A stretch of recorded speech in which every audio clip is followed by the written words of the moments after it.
we'd like to start this day of learning technology that will be integrated into our session. We have a collaboration. This session came up after a long discussion with H-INET, a collaboration that MEITAL and H-INET like to promote together. And we thought that maybe these kinds of collaboration that bring technology into the EPIC activities will be a very good start. So we start with this session. It's definitely not going to be the only session. We're planning to have a series of sessions that will work together and see how this collaboration can work together. So we had a few discussions in the past, and we'd like to start this session today. We worked on that for a few weeks, and we came up with a very interesting agenda for this morning. We'll start with Dr. Leor Cohen, Chair of H-INET. Hopefully Gilad will join us in a few minutes. I'm not sure he's not feeling well, so if not, I will say a few words about MEITAL. And then we'll have a keynote beyond the classroom. What does it take to be an EPIC practitioner and learning in the AI era? Levy from Rupin will present that. And then we'll have designing EPIC learning in the AI era by Dr. Elena Mizrahi. We'll have a coffee break. And then a virtual fair of new technology for EPIC. We'll have 5 technology that will present one after the others, and all of them are relevant for the English discipline, EPIC, and support second language. After that, we'll have a discussion. Hopefully, we'll come with some ideas that we will work together. We have a few challenges that we like to share and think together how to promote, and some future plan. And then after that, we'll have a closing remark and a breakout room for those who like to go back to the technology and see a little bit or get a little bit more information about those technology.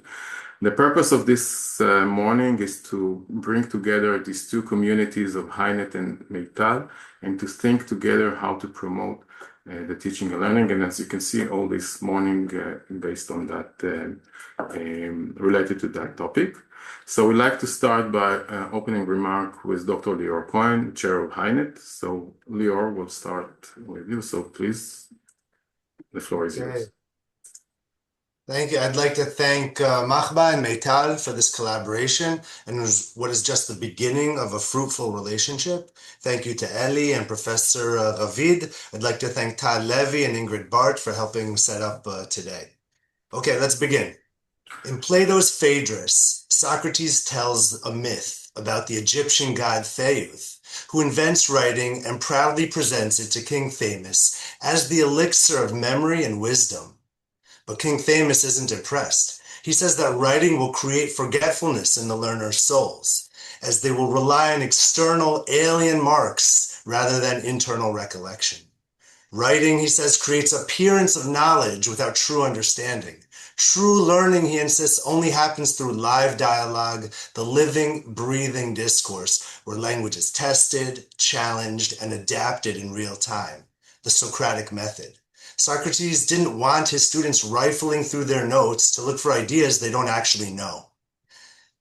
But there are deep lessons here that go beyond that. Every technological breakthrough brings with it its alarm and its alarmists.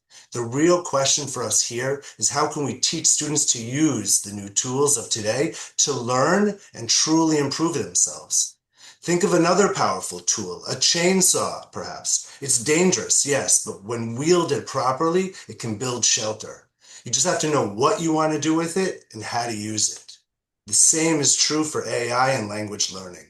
Our roles as the guide on the side has to change. The kind of guidance we provide has to change. Monica is here. From Monica, I learned that the shift AI introduces is that part of learning becomes teaching students how to manage their own learning better. Students need to become more knowledgeable in language learning pedagogies and in metacognition. Why? Because the tools they are being given puts more power in their hands, and it is our role to guide them towards what it looks like to wield that power responsibly and effectively for their own self-improvement. They should learn to direct an agent in the service of their own learning. That means deciding what to ask for and what not to ask for, when to accept help and when to struggle. It means setting constraints, requesting feedback instead of answers, and using the system to probe their understanding rather than bypass it. This is no longer a set of meta skills separate from language learning. It is deeply tied to it. Managing the agent requires the learner to articulate their goals and be aware of and monitor their own gaps and successes. These activities in themselves can be evidence of learning. If we're precise, the machine can become something very different, not a replacement for learning, but a partner in it.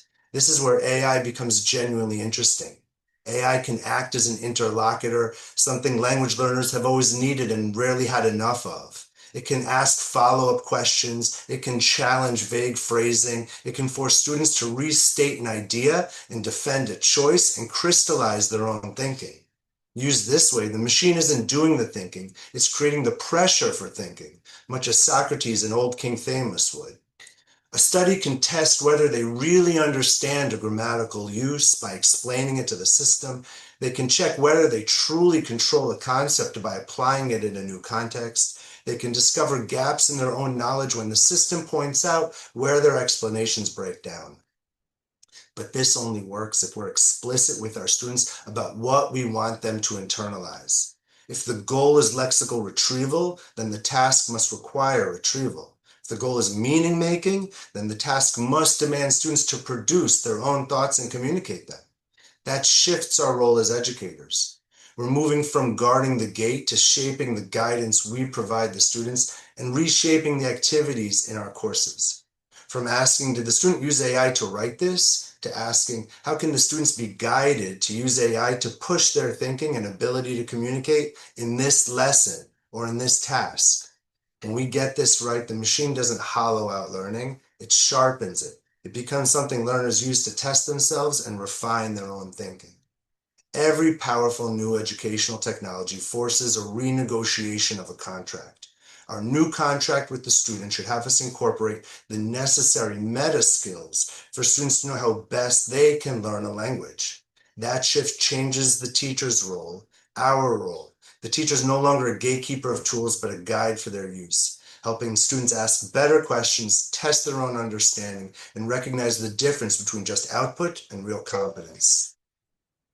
If we get this right, AI doesn't weaken language learning. It forces us to be precise about what learning actually is and to teach it deliberately. I want to wish us all a fruitful and enjoyable study day. Thank you, Leor. Unfortunately, Professor Gilad Ravid is a little bit not feeling well this morning, so he didn't join us. So I think can move to the keynote.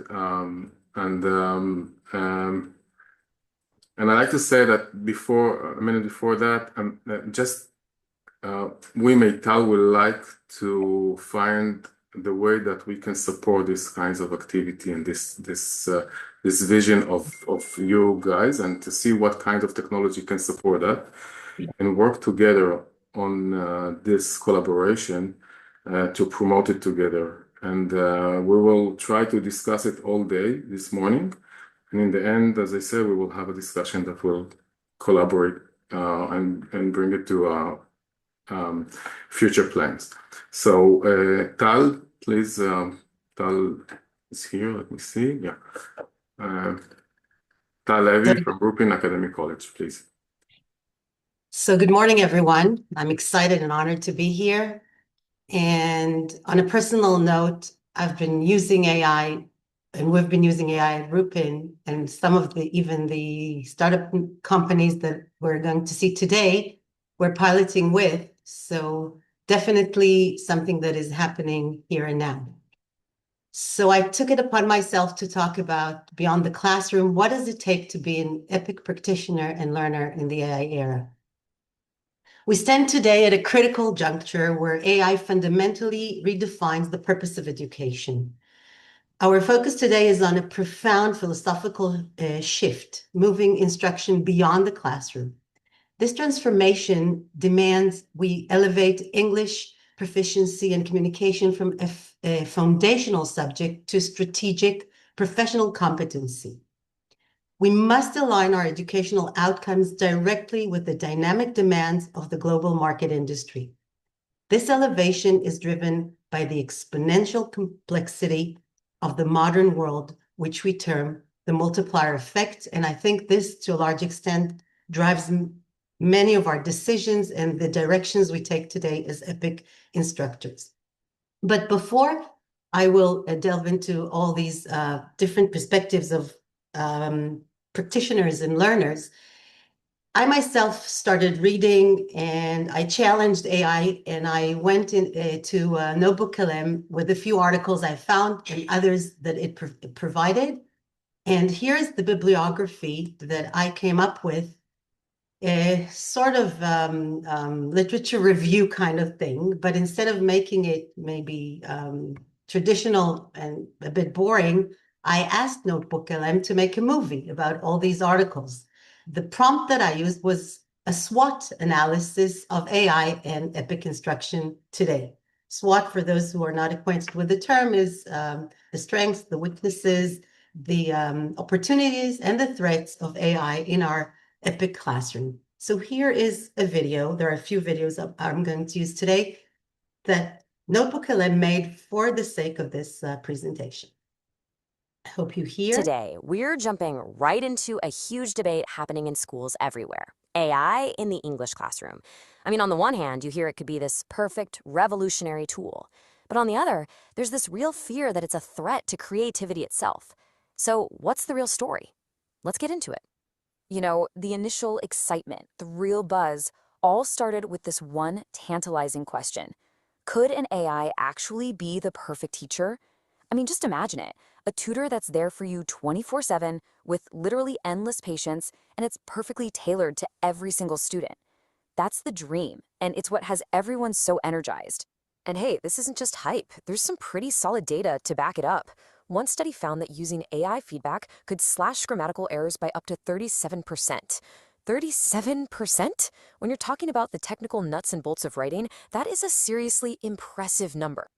And when you look at it on paper, the benefits seem incredible, right?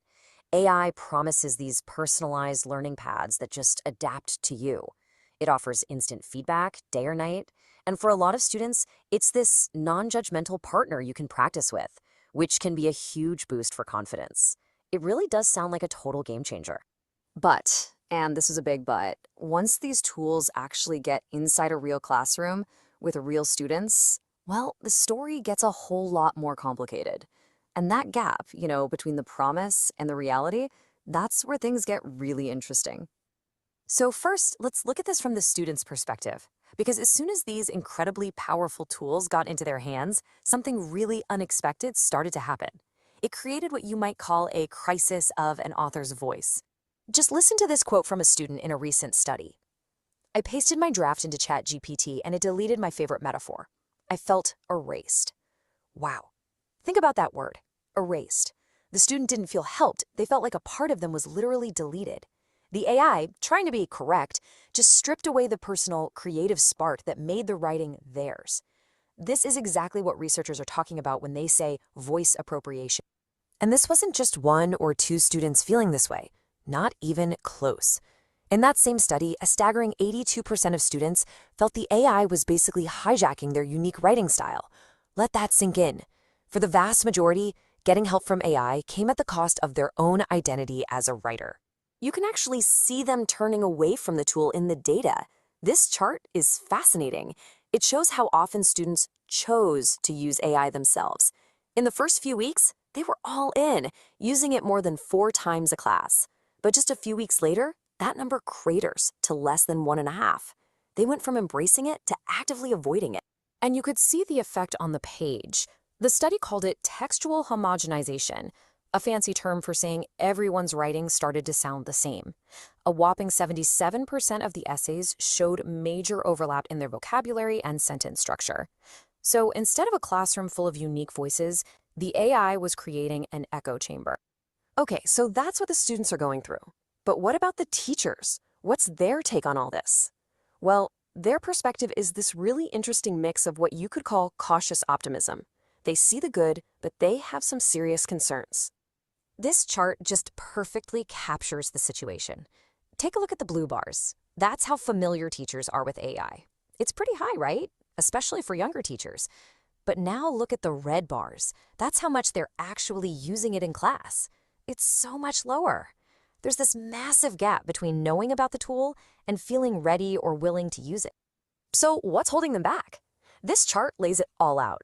At the very top of the list, for 67% of teachers, are worries about good old-fashioned plagiarism and cheating. Right behind that, the fear that relying too much on AI is going to hurt students' ability to think for themselves. And of course, privacy and even the fear of being replaced are in the next two. But here's the twist. It's not all fear. The very same teachers who are worried also see the incredible potential. Most of them believe AI can improve the student experience, offer that customized learning we talked about, and even boost confidence. They see both sides of the coin, the promise and the peril. So all of this leads us to a much bigger, more fundamental question. If we step outside the classroom for a minute, how could AI change the whole reason people learn English in the first place, especially for their careers? It sounds a little dramatic, I know, but it's a question we really have to ask.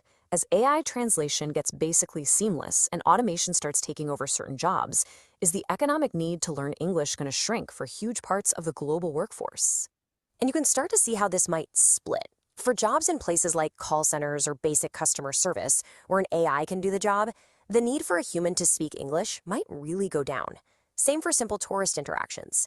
But for things like higher education, immigration, or any complex job that requires real nuance and empathy, yeah, human language skills will probably be more important than ever.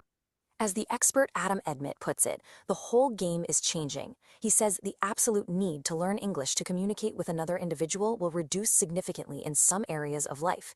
It's a fundamental shift. Okay, so we have students feeling like their voice is being erased, we have teachers who are both hopeful and hesitant, and we have the very value of learning English shifting under our feet. Where do we go from here? How do we use the good parts of AI and avoid the bad? The consensus from all the research is pretty clear. We have to change how we think about this.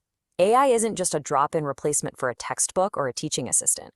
To use it right, we need a whole new playbook, a new pedagogy, built for the age of AI. And the great thing is, research gives us a concrete 3-step plan.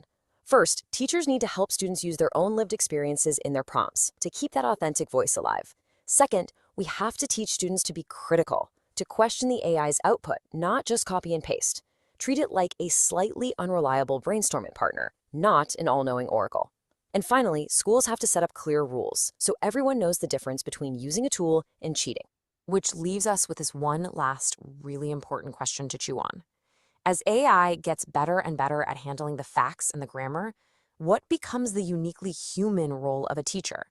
It forces us to realize that their job isn't just about giving out information anymore. It's about inspiring creativity, teaching critical thinking, and nurturing that unique individual voice in every student. And that, well, that's a job no machine is ever going to take. So taking it from here, this focused the Today we're the center of my talk. This is a video that was released 10 years ago. It talks about the multiplier effect, and we cannot ignore the data. Now, think about what you're going to see. It's a 2-minute short video. This was done 10 years ago. So what we will actually see is something that has been multiplied by 3, 4, or even 5 by now. By the way, the year 2025 is mentioned here, so it's quick, but I think it lays a very good ground for our discussion to follow.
So yes, the multiplier effect is the exponential growth in information and communication complexity driven by AI.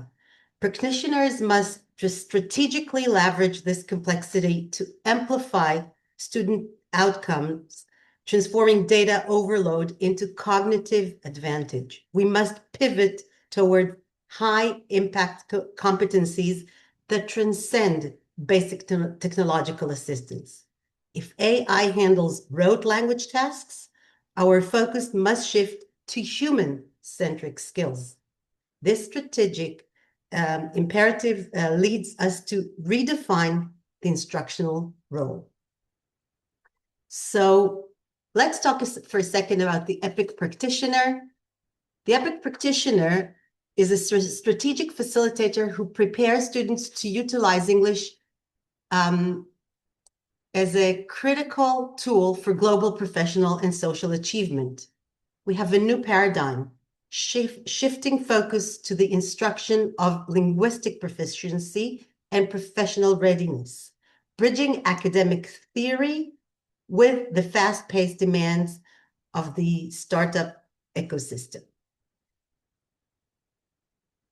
So what do EPIC departments in colleges and universities want to achieve with generative AI? That's a big question we have been dealing with for the past 2 years.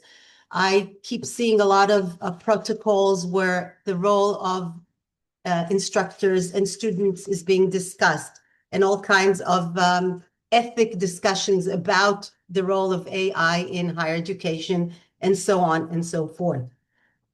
So I would say that the EPIC practitioner's evolution requires moving from instructional specialization toward holistic education. We must shift the student mindset away from isolated language rules toward integrated approach that blends linguistic training with broader professional growth. This is essential for genuine career readiness in nonlinear career path. This is what our students are about to face. We must explicitly teach integrated character skills like emotional intelligence and negotiation. These soft skills are the hard skills of the AI era. They elevate human communication beyond current AI capabilities. They are what tells the HI from the AI. So I wanted to read for yourselves this slide, which talks about fostering autonomy and competency. And in a few seconds, I'll show you how we can do it in practice.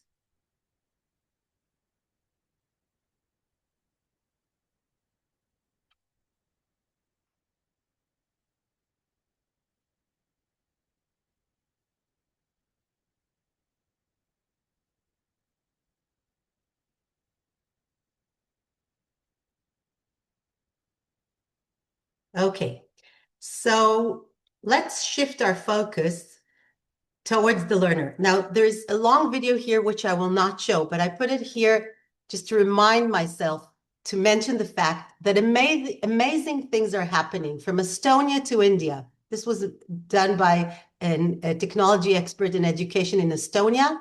So whoever wants to get a link to this video, I'll be happy to share. But amazing things are being done in classrooms around the world with AI today. And I want you to think about it as I continue talking and as we continue listening to other speakers and startup companies. How can I harness all of this good and better my teaching landscape? So as I said, let's shift our focus toward the EPIC learner. When we shift our focus from the practitioner to the student, defining the essential mindset of the EPIC learner, this learner sees English as a core competency for international success, not merely a subject to be passed. The critical shift is prioritizing mastery over credentials, recognizing that demonstrable performance outweighs formal certification in the global job market. The EPIC learner must take active ownership of their linguistic and professional development.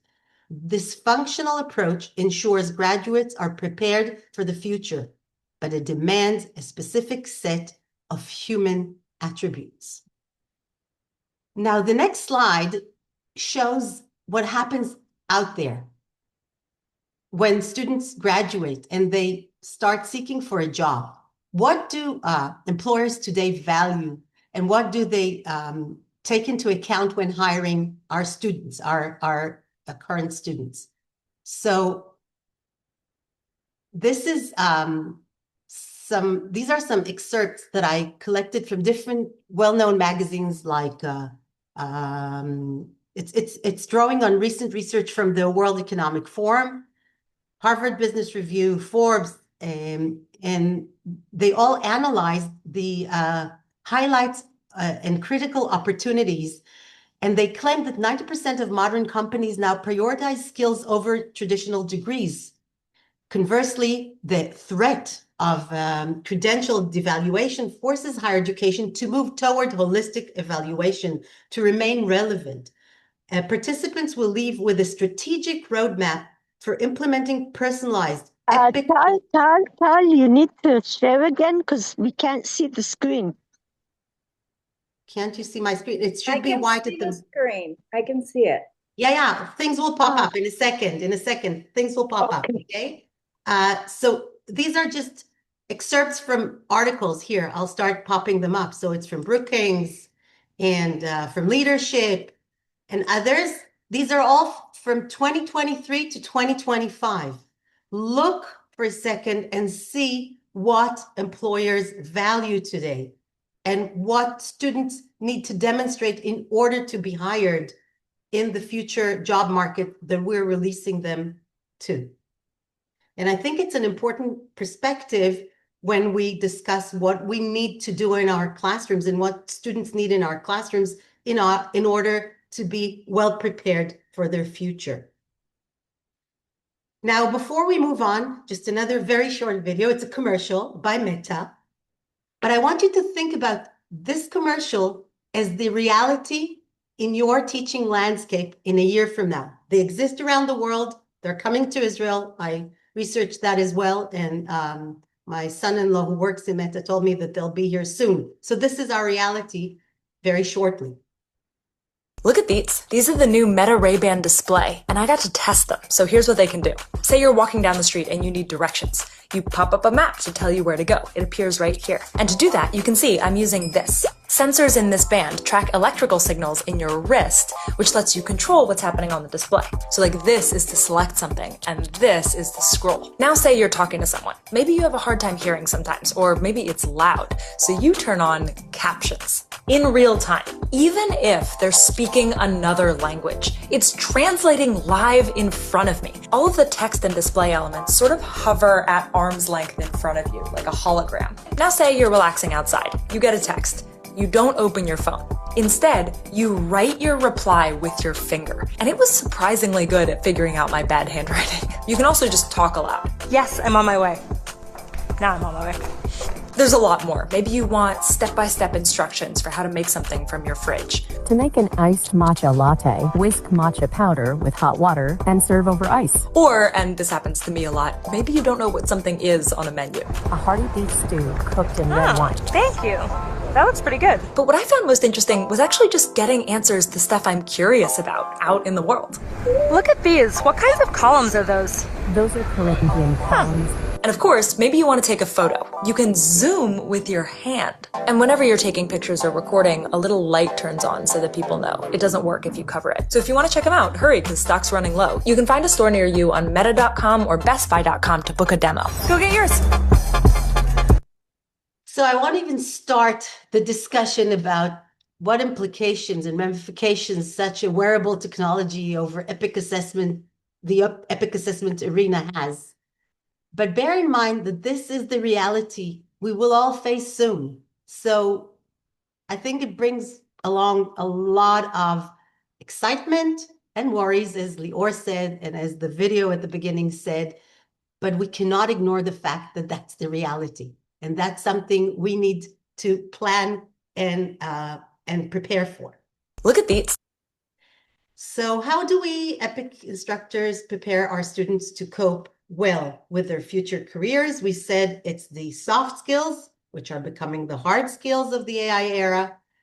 So following this whole concept of my presentation, here's an excellent video that talks about the 4 C's. Maybe some of you are very well aware with it, others less so, but I think this video really explains what we can do in our classes in order to work on the soft skills, which will become the hard ones. You may have heard of the 4 C's for 21st century learning: critical thinking, communication, collaboration, and creativity. But how do these skills affect your teaching practice and student learning? And how does technology play a role in building these skills? Let's take a step back.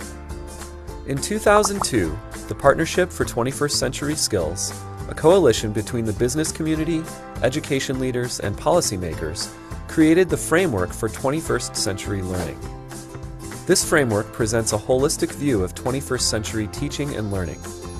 Within the context of core knowledge instruction, students must learn the 4 C's. These competencies are essential skills for students to thrive in work and in life. Let's take a closer look at how digital tools can help foster these skills in students. Critical thinking refers to students' abilities to analyze, interpret, evaluate, make decisions, and solve problems.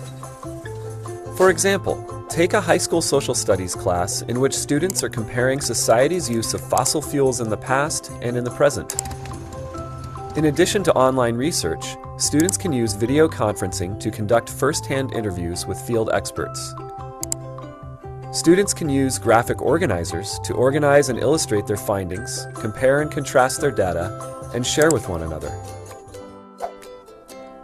Communication refers to students' ability to share information while expressing their thoughts and opinions clearly to others. Communication also requires strong listening and evaluation skills in order to aid in collaboration. It includes verbal, written, and multimedia messages. For example, consider a 5th grade class in which students are learning about forest fires in their region. A local fire chief asks a question on a community site about fire prevention efforts. Students could post short written or audio responses to the issue, thereby engaging in an online conversation. Students learn to articulate their thoughts in a clear way while gaining a sense of agency for having a voice around larger community issues. Collaboration refers to students' ability to work with others to accomplish a goal while being flexible and sharing group responsibility.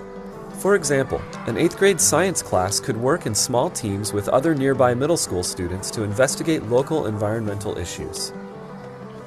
Students can assume different roles within their teams depending on their talents and interests. For instance, some can make observations, some can record data, and others can share out the results. Creativity includes abilities such as brainstorming, refining ideas, being responsive to ideas from others, and making ideas tangible and useful to others. For example, a 3rd grade class might work together to brainstorm innovative ways to address recycling.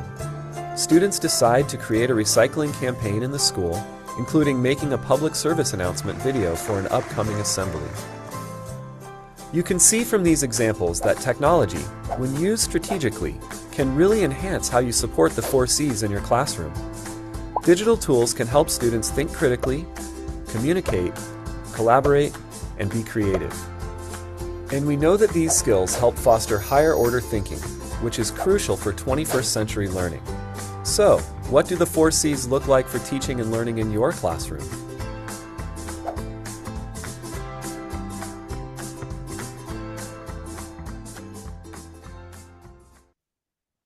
So let's kind of wrap it up.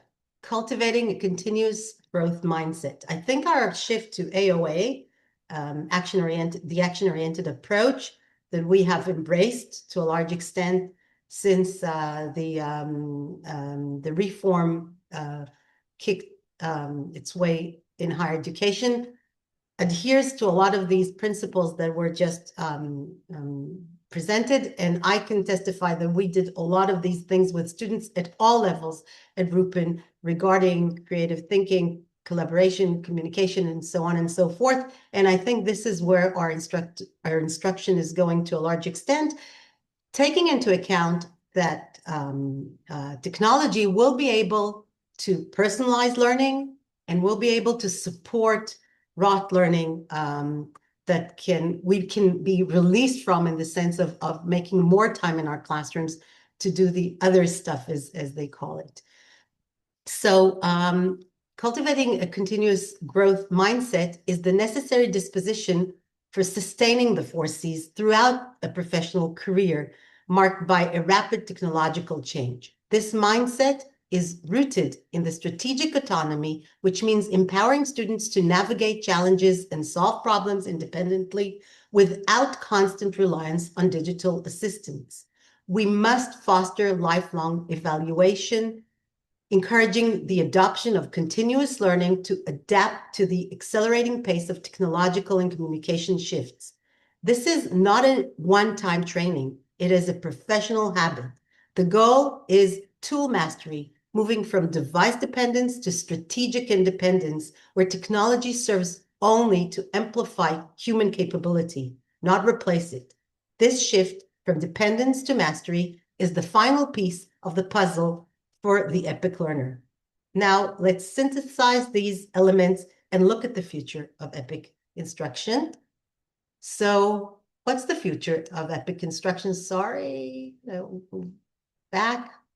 I'm trying to move the Zoom thing from one place to another. The conclusion is that the future of EPIC instruction is the transition from traditional teaching to EPIC facilitation, and it is essential in the AI era. Success is defined by the synergy between linguistic mastery, character development, and technological fluency, empowering learners to thrive beyond the classroom in a world of multiplying opportunities. So think for a second, what's in it for me, in the sense of what can I achieve from attending today's conference? And how can I find ways to collaborate with startup companies to better my institution's EPIC landscape? I will turn now the floor to Dr. Elena Mizrahi. If I gave the theoretical mind opener for this day, Elena is going to be much more practical in her approach, and I think it will complement very well the points that were raised in my talk. So thank you very much for your time, and Elena, the floor is yours. Thank you. Thank you. Thank you very much. Good morning, everyone. Hello, hello. So wonderful to see some of my colleagues and the friends, and it's been a while with some of you. So great to see you guys. Thank you for joining this morning. Thank you, Tal, for your amazing opening talk, and really, really eye-opening, fascinating, and always provokes some thoughts. And I will continue. Let me share my screen.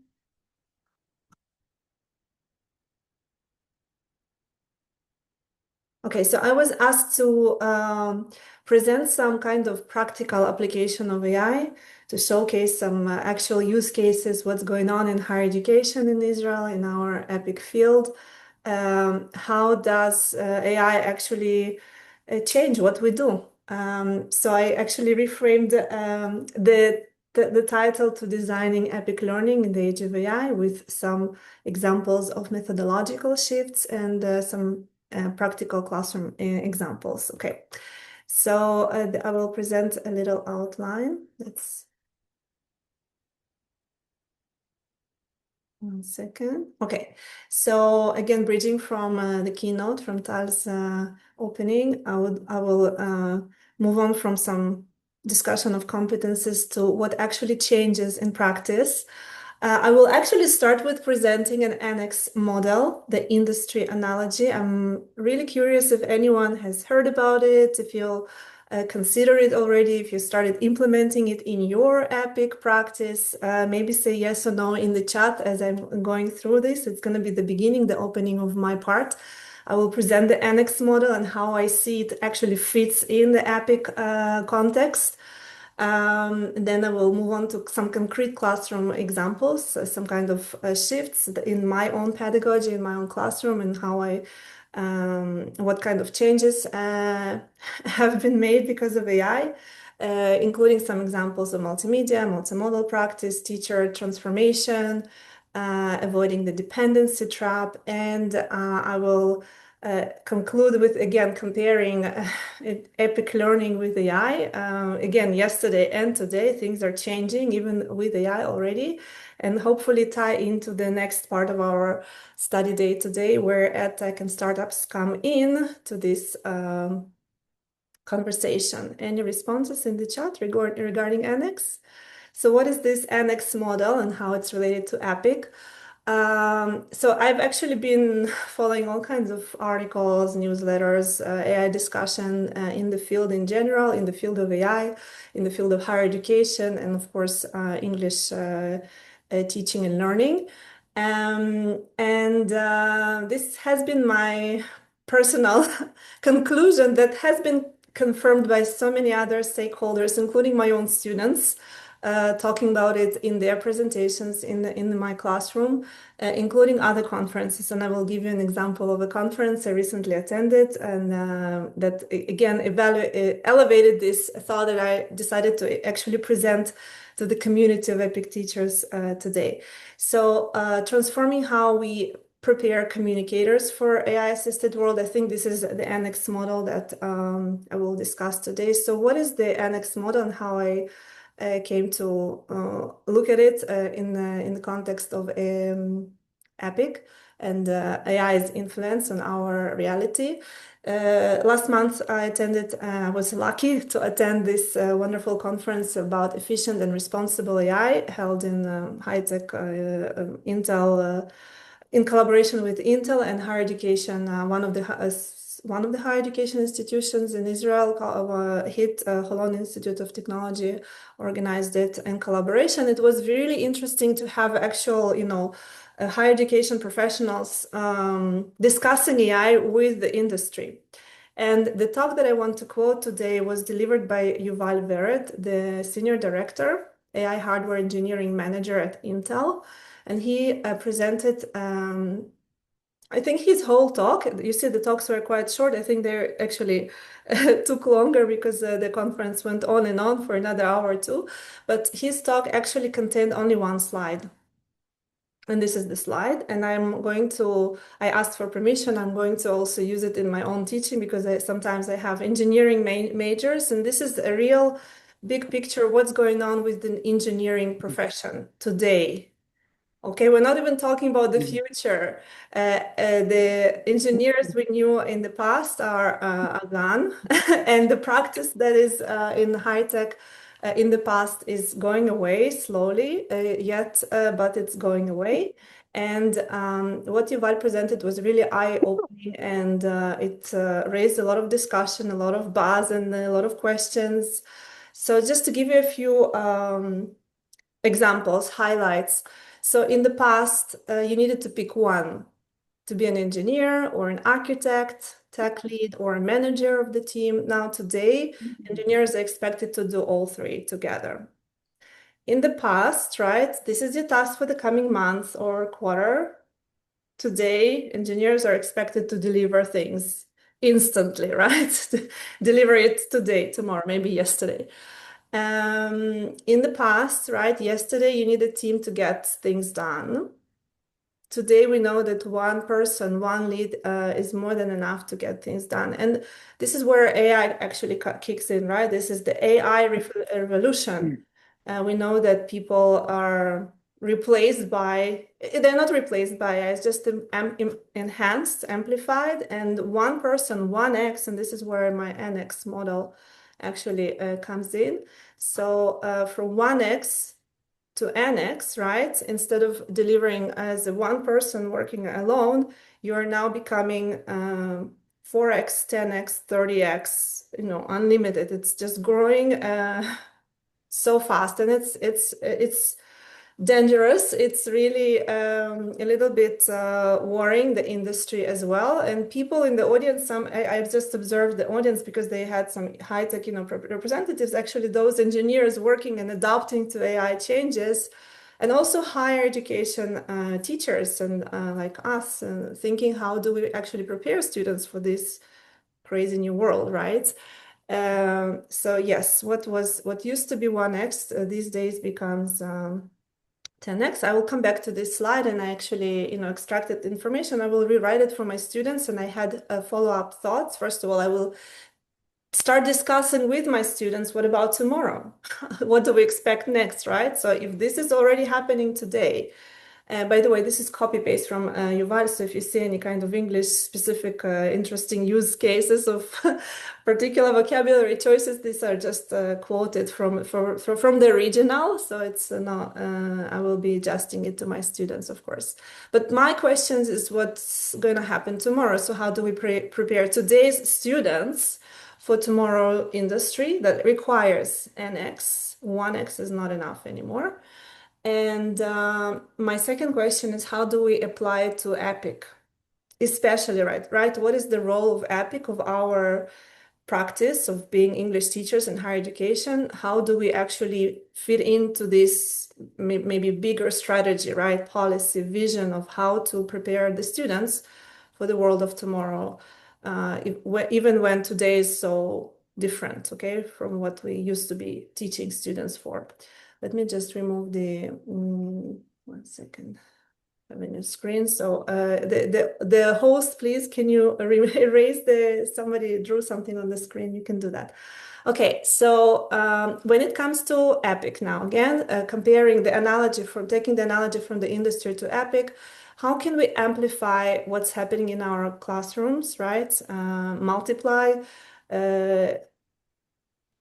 speed things up, I don't know, make it more efficient. When we talk about NX, we talk about efficiency, people doing things faster with higher quality, taking different roles, right? It's not only one role anymore. Anyone can be, is expected to be in the industry, multiple roles. So how do we translate into our practice, right? So when we look at the industry, now, the current hiring standards is not to hire just for one role, right? You're hiring a person who knows how to leverage AI to actually execute multiple roles, multiple deliverables. So people who leverage AI to multiply output, creativity, and problem solving, those are selected for today, okay? And we need to prepare our students as well. When we look at our EPIC, when I look at my EPIC before AI, recent developments, right? So I used to really work on like email writing, how to handle your emails, be able to express yourself. We had one email maybe or several emails presentation, project that is time consuming, and you work on your presentation for quite a lot of time. We kind of focused on if there was a speaking practice. I'm talking about my personal EPIC experience, students speaking in class. So I really focused on teaching students to understand that they're talking to their classmates. So and it's an academic context. So we really focused on one audience type, right? Classmates, academic context, kind of this kind of language. The feedback was given as much as I can, right? Every time I would give feedback at my human capacity. And of course, it's been always heavy teacher workload. I don't think this is going to end with AI, but yeah, teachers' workload has been heavy always. The experimentation was limited. Now with AI, and this is where I think an EPIC has to become NX, and this is what I started. Even just the moment AI was invented, like became available to students, even before other teachers started realizing how students already leverage it. I realized that my previous assignments where I asked like for an email, right? Write an email, we would do it maybe in class or homework, was not relevant anymore. So instead of asking for one email, I said, why not? They're doing it with AI anyway. I'm not going to ask for one email. I will ask them to submit 10 emails, right? Or 15 emails, not one. And when it comes to the audience, instead of again practicing on one scenario, one particular audience, target audience, I will ask for 5 different versions of the same something, right? With the range of audiences. We can now really annex our different registers. So instead of just focusing on one particular register, either formal, informal, or academic, we can now take the same idea, same scenario, and actually multiply the registers from formal to persuasive, diplomatic, crisis, intercultural, multiple iterations, and of course, unlimited feedback loops, because AI really allows us to give a little bit more personalized with chatbots, with immediate feedback. Students can get beyond what I was able to give them in the past. So this really reframes epic learning as training communicators for abundance, because abundance is expected in the industry again, I believe, and that's maybe our opportunity now to leverage that too. And I will explain why this is possible, because in practice, in reality, right, this practice becomes unlimited. And the way I see, there is some noise. Can you please mute others? Again, I'm not the co-host. I wrote and she answered. Maybe I can. No, I can't. Organizers, can you mute? I will just a minute. Thank you so much. Okay, so the reason I think I have the right to demand more work submitted, it's because I know that it's not going to take them longer. It might actually still take them less time to generate 10 or 15 emails than in the past they used to have to write that piece of something. So actually this claim, this understanding that it takes the same amount of time, but the amount of work that I can demand is NX, right? Unlimited. So again, some particular examples. This is in my teaching. My email writing teaching has changed from submit one polished email to 10 versions written for 10 different stakeholders. But then there is a follow-up reflection. I do want to see that they did not just copy and paste it, right? I want to make sure that there was some kind of learning going on. They need to compare tone, they need to reflect, they need to defend their submission, they need to make their tweaks.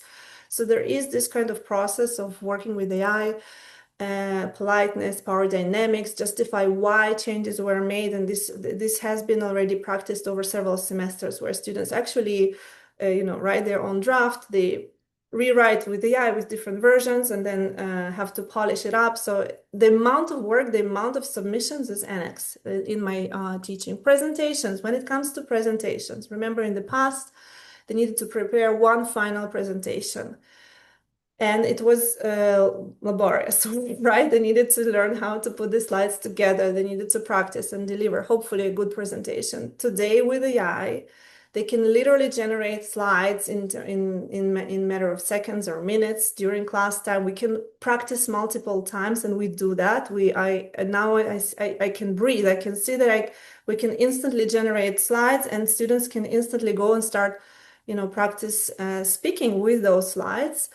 And now we actually shift from working on slides to a more narrative coherence, audience adaptation, verbal delivery, improvisation, Q&A handling, and all of that. So EPIC stops being just about producing language and becomes more about orchestrating communication. And this is also a term that has popped up a lot in different podcasts, articles, newsletters, orchestrating, right? The AI agency, AI agents, it's when the proficient AI user knows how to orchestrate different AI agents, and same in the language, right? In addition, like it's always something we probably intended to achieve, right? To train our students to become real proficient communicators, orchestrating communication. But now AI can really allow us more versatile, more diversity, more volume of submission and practice. Also, when it comes to multimedia, multimodality, multilingualism, lots of things are changing in EPIC, I believe. In the past, our teaching, if you remember, was really text heavy. Teachers selected materials There were several similar formats presented to everyone. These days with AI, we saw it in the Tsael's presentation, just taking a few articles, you can put them in Notebook LM and generate infographics, podcasts, presentation slides. We can get instant videos. You can adjust the level, the length, the dynamics, the context. You can ask for a discussion. You can ask for a dialogue. You can ask for like a more aggressive, I don't know, fight about a topic of your choice. And students can also do it independently, and they do it. If those who take learning seriously, they actually leverage AI. They know how to do it as well. So in addition to like all the formats that we all know work really well, now there is much more variety in terms of audio, video, role play, simulations. AI can help us really with those ideas, brainstorming, creating more dialects, more like negotiation scripts, all kinds of examples of target language expression, like sample answers that we want students to aspire for.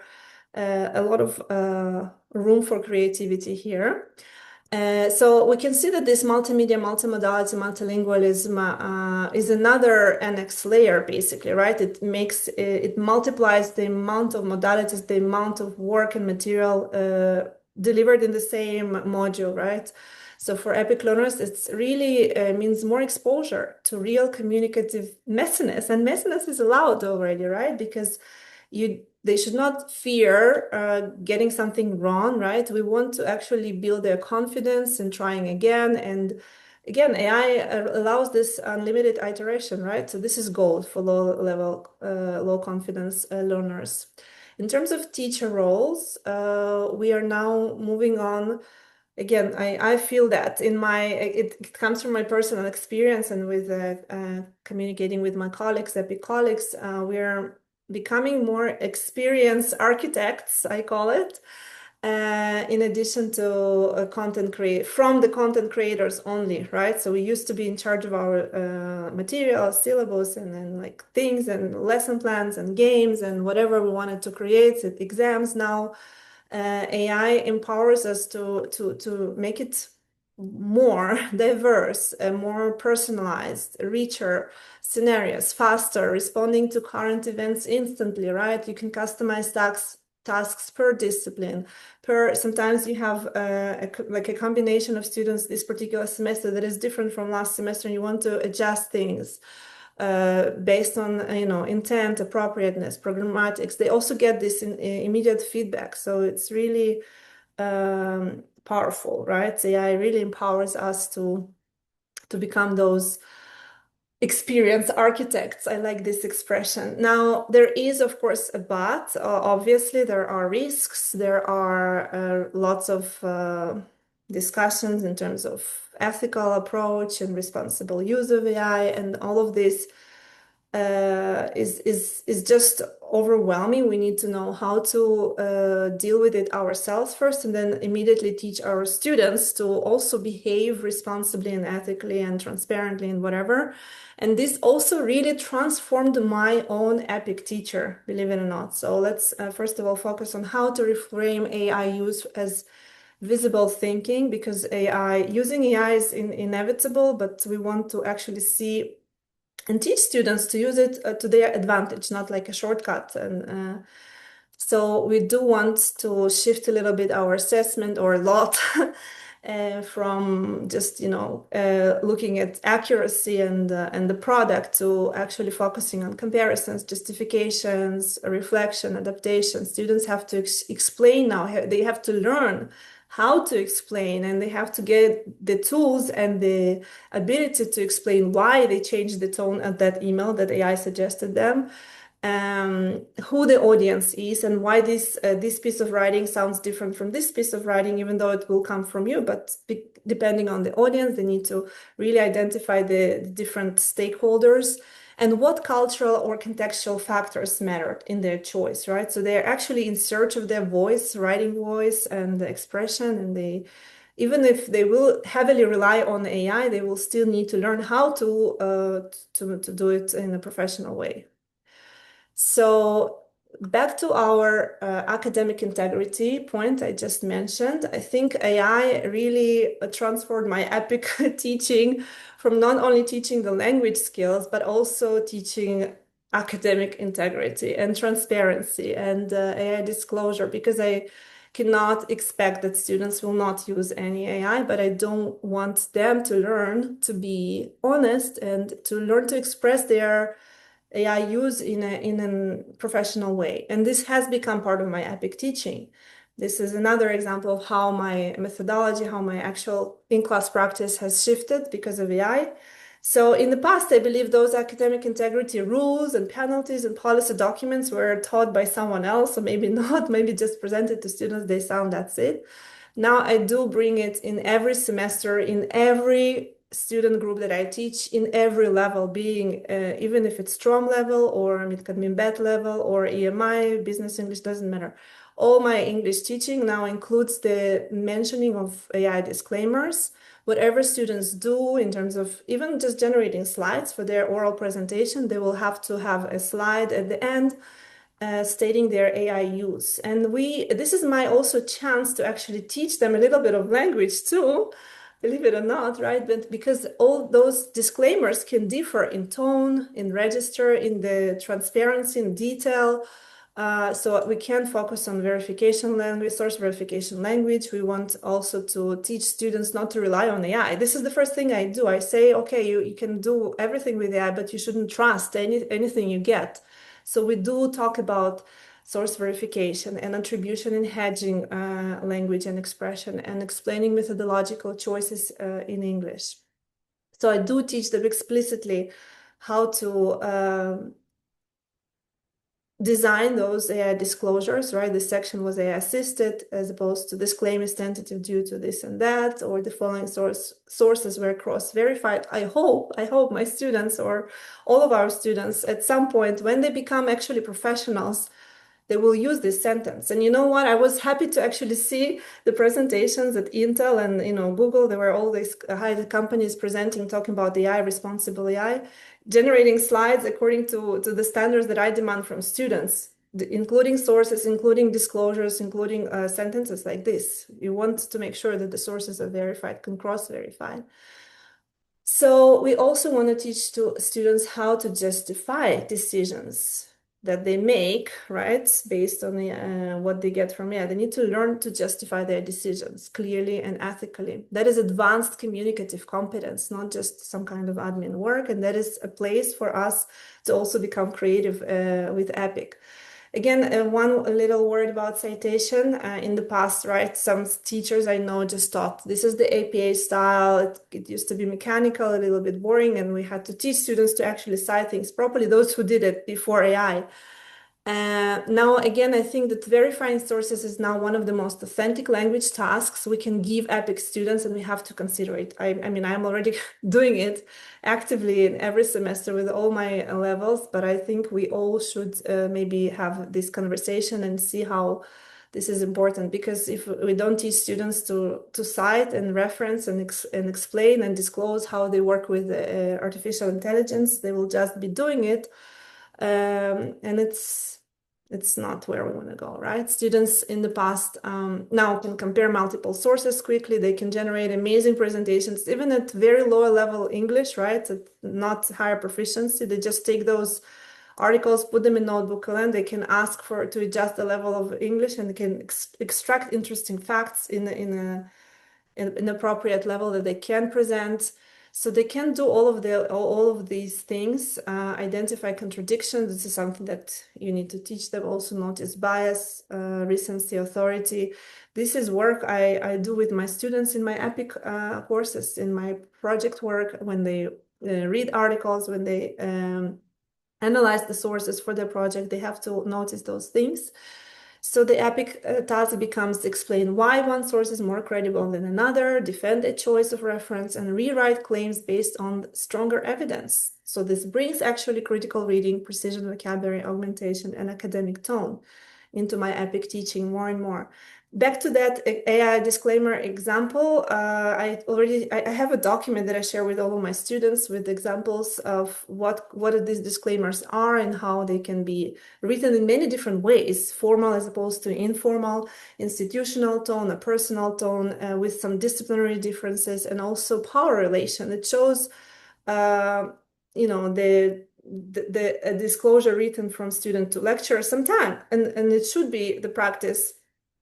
The person who inspired me was a professor in the United States who actually includes the AI use disclosure in all of her slides in her teaching. So it's actually also teacher-student relationship, right? Us showing the use of AI, employee-employer, and all of these different modalities. And EPIC learners can practice modality, precision, professional transparency, which is tied to career-oriented EPIC and ethical self-representation. We're coming back to career-oriented next slide. This slide is about my fear, and many EPIC teachers fear that maybe with AI and using AI, when we have this concern that when students use AI in the classroom, maybe there is less actually language teaching going on, or less language, you know, produced or perceived. I actually claim the opposite. I think language is not reduced, it's elevated. The goal of EPIC teaching, right, is communicative mastery in AI-mediated environments. So what actually happens, and this is my annex approach, right? We can demand more writing, not less, because you know, AI allows them to generate more drafts, more ideas, and they should write more, actually. More reading. With all the AI output, they have to read critically and select what ideas they agree or disagree with. So it's not less reading, it's more speaking, not less, because with those instantly generated slides, they can just go out and speak spontaneously. You have 10 minutes, you know, during the lesson, any spontaneous class activity.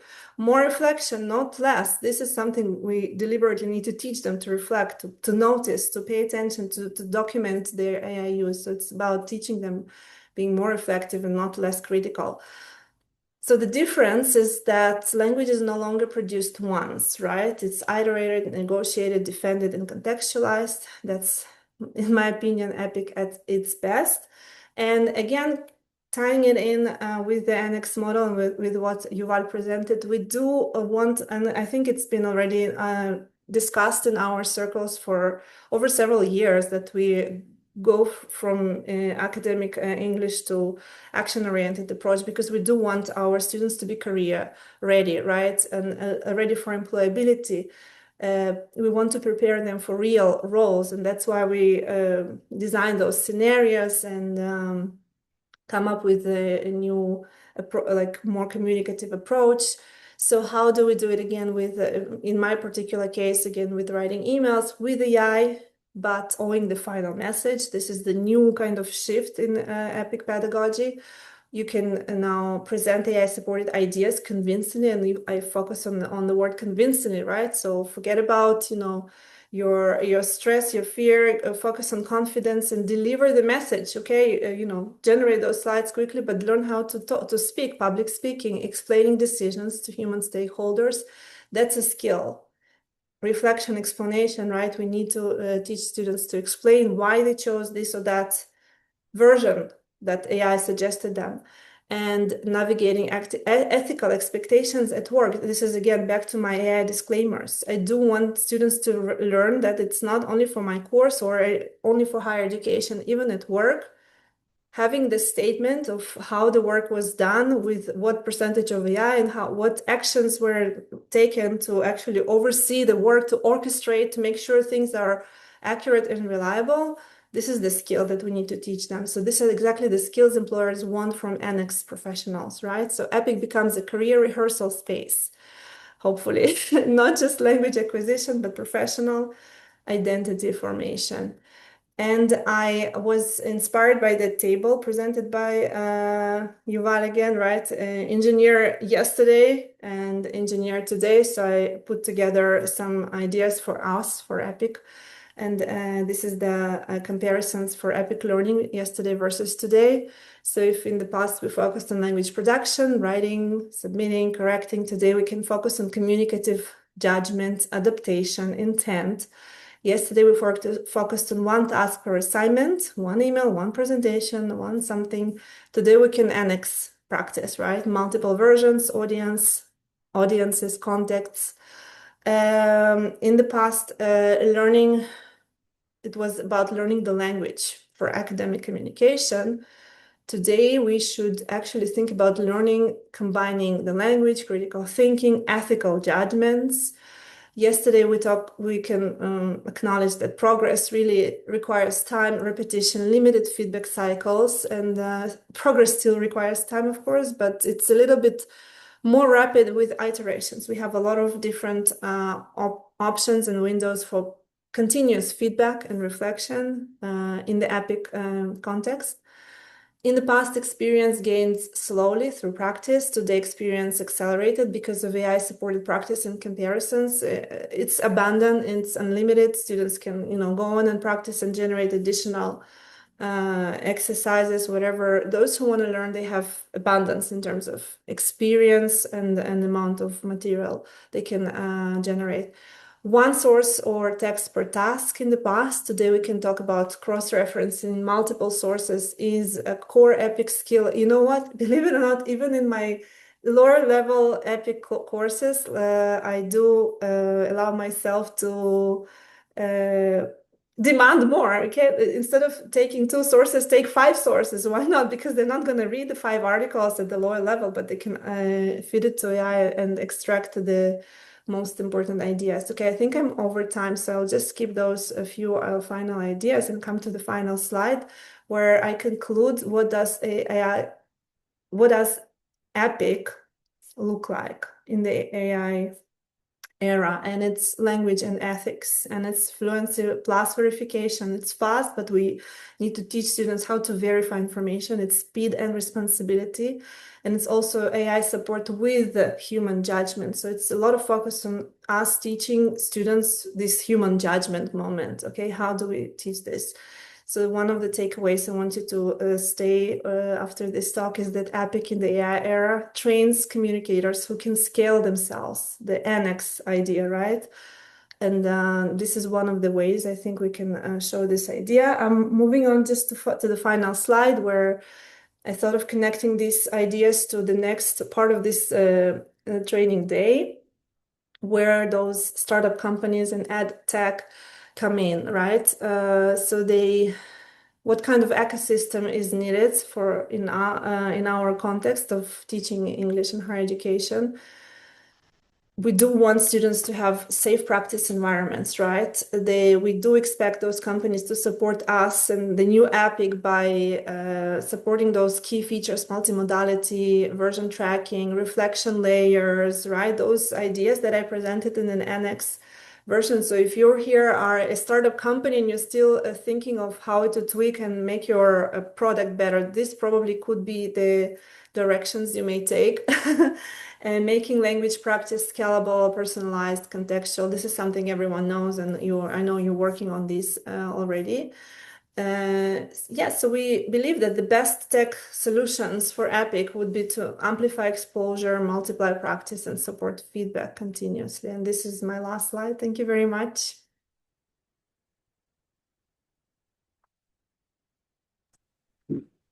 Thank you, Elena. We'll have a 15. Thank you, Elena. Thank you, Tal. We'll have a 15 minutes break and back to our second part. There will be 6 companies or 6 startups that will present, and then we'll have a discussion regarding all these things. So 15 minutes and get some coffee and come back. Thank you.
Okay, I think we can continue.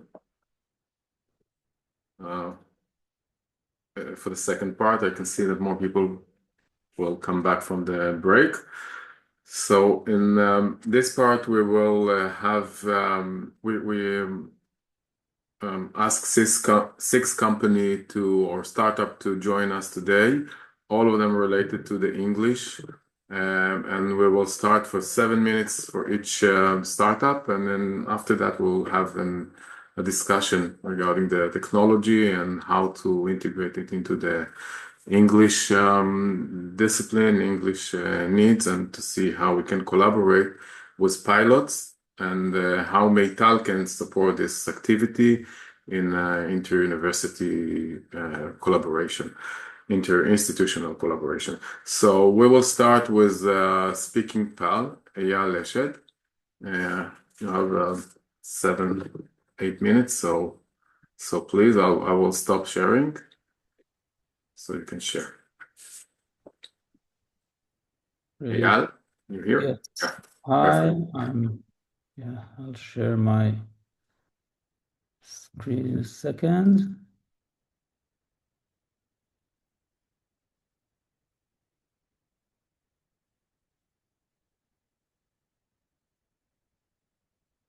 Okay, it's great that it's grew from 5 minutes to 8, and I understand that we speak English.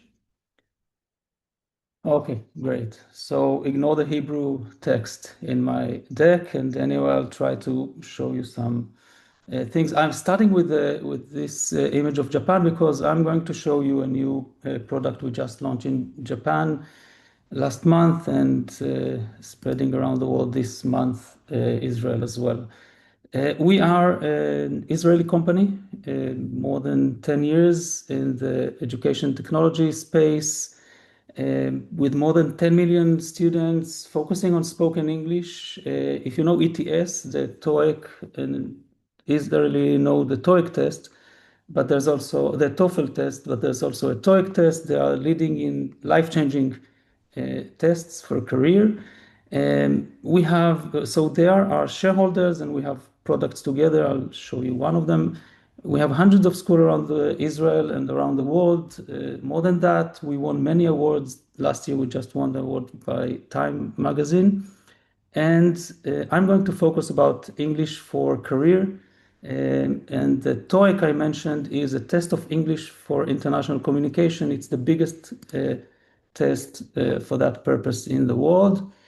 The communication around the world is fragmented between many languages. At the last decades, English have become the language of globalization. We at SpeakingPal are focusing on spoken English to connect people, to make them speak and interact, and to be part of the global conversation. For that, we use technology. And what we've developed over the years is a simulator for spoken English with a unique speech recognition technology that I will not show you because that's our current and old and boring for me to show product. But it is available, SpeakingPal Speak English. It improves your spoken English, of course, but all the other skills except writing. Okay, more than that, it builds your self-confidence in actually using the English. That's the students. We have it from elementary to universities and adults, and that's what teachers have to actually monitor and manage that. But this is all what we had until January. What I want to show you is a new product, and I'll just enjoy the time to try and share my phone, which you never do, but it's fun and let's enjoy it. Okay, so a quick live demo. The idea, this product is a spoken English product designed for career-oriented people that take it are people that first, those who are interested in taking the TOEIC test that I mentioned, but want to improve their English for career, for work, to actually use it in their real life. This is built from a home screen where you see your level, and the level here is numbers you don't know because this is the scale from 0 to 200. We have a screening test at the beginning, a placement test, and it gives you your level, and that's my level, and I can see what it means, what I can do, what I can't do. I have a plan for me based on my performance, which actually gives me every time a set, this time set number 6, 10 to 12 exercises. I'll talk about them. And when I finish them, I take a placement, another test. I see if I'm improved. It learns my performance and gives me an updated personalized test. So I improve only on the items I need to improve. And that's how I move forward. The library is built from the research of ETS. What are the building blocks of speaking? So, of course, reading aloud, that's the easy part. Then describing a scene. So we're using describing a picture. We have exercises of seeing a picture and speaking about it for a minute, describing it, responding to questions using information, and expressing an opinion. We're not just giving you a topic and express your opinion, for example, but we teach you how to do that. By the way, you don't know, many of us don't know how to do it in our own native language, how to build an opinion, how to actually do that in your own language is something you can practice and improve. Just before I'll show you one exercise and my time will be up, we measure everything. Everything is built on evaluation and then improving what's needed. So we broke the language to 5 elements, the building blocks of the language: pronunciation, grammar, vocabulary, relevance, and organization or coherence. I can see my performance in those 5 and my improvement. And these are the English building blocks. I can also see how I perform in the different tasks of English. If you know CFR is built from tasks. So how my reading aloud, how can I describe a scene, how I respond to questions, and the others. Okay, so let's just see the way we rate you. The practice is usually like Imagine that a British marketing firm is doing research in your country. You have agreed to participate in a telephone interview about playing musical instruments. Musical instruments do you know how to play? I know how to play the piano. I can read some notes, but I'm not that good at it.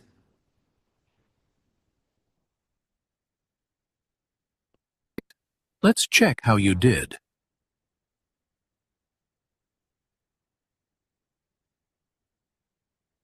Okay, so I just wanted to briefly show you the way we give you feedback. So this was a very short, we can have an opinion of a 1-minute open speech, but I can see my score. I can see the pronunciation score and what wasn't perfect. I can dig into it.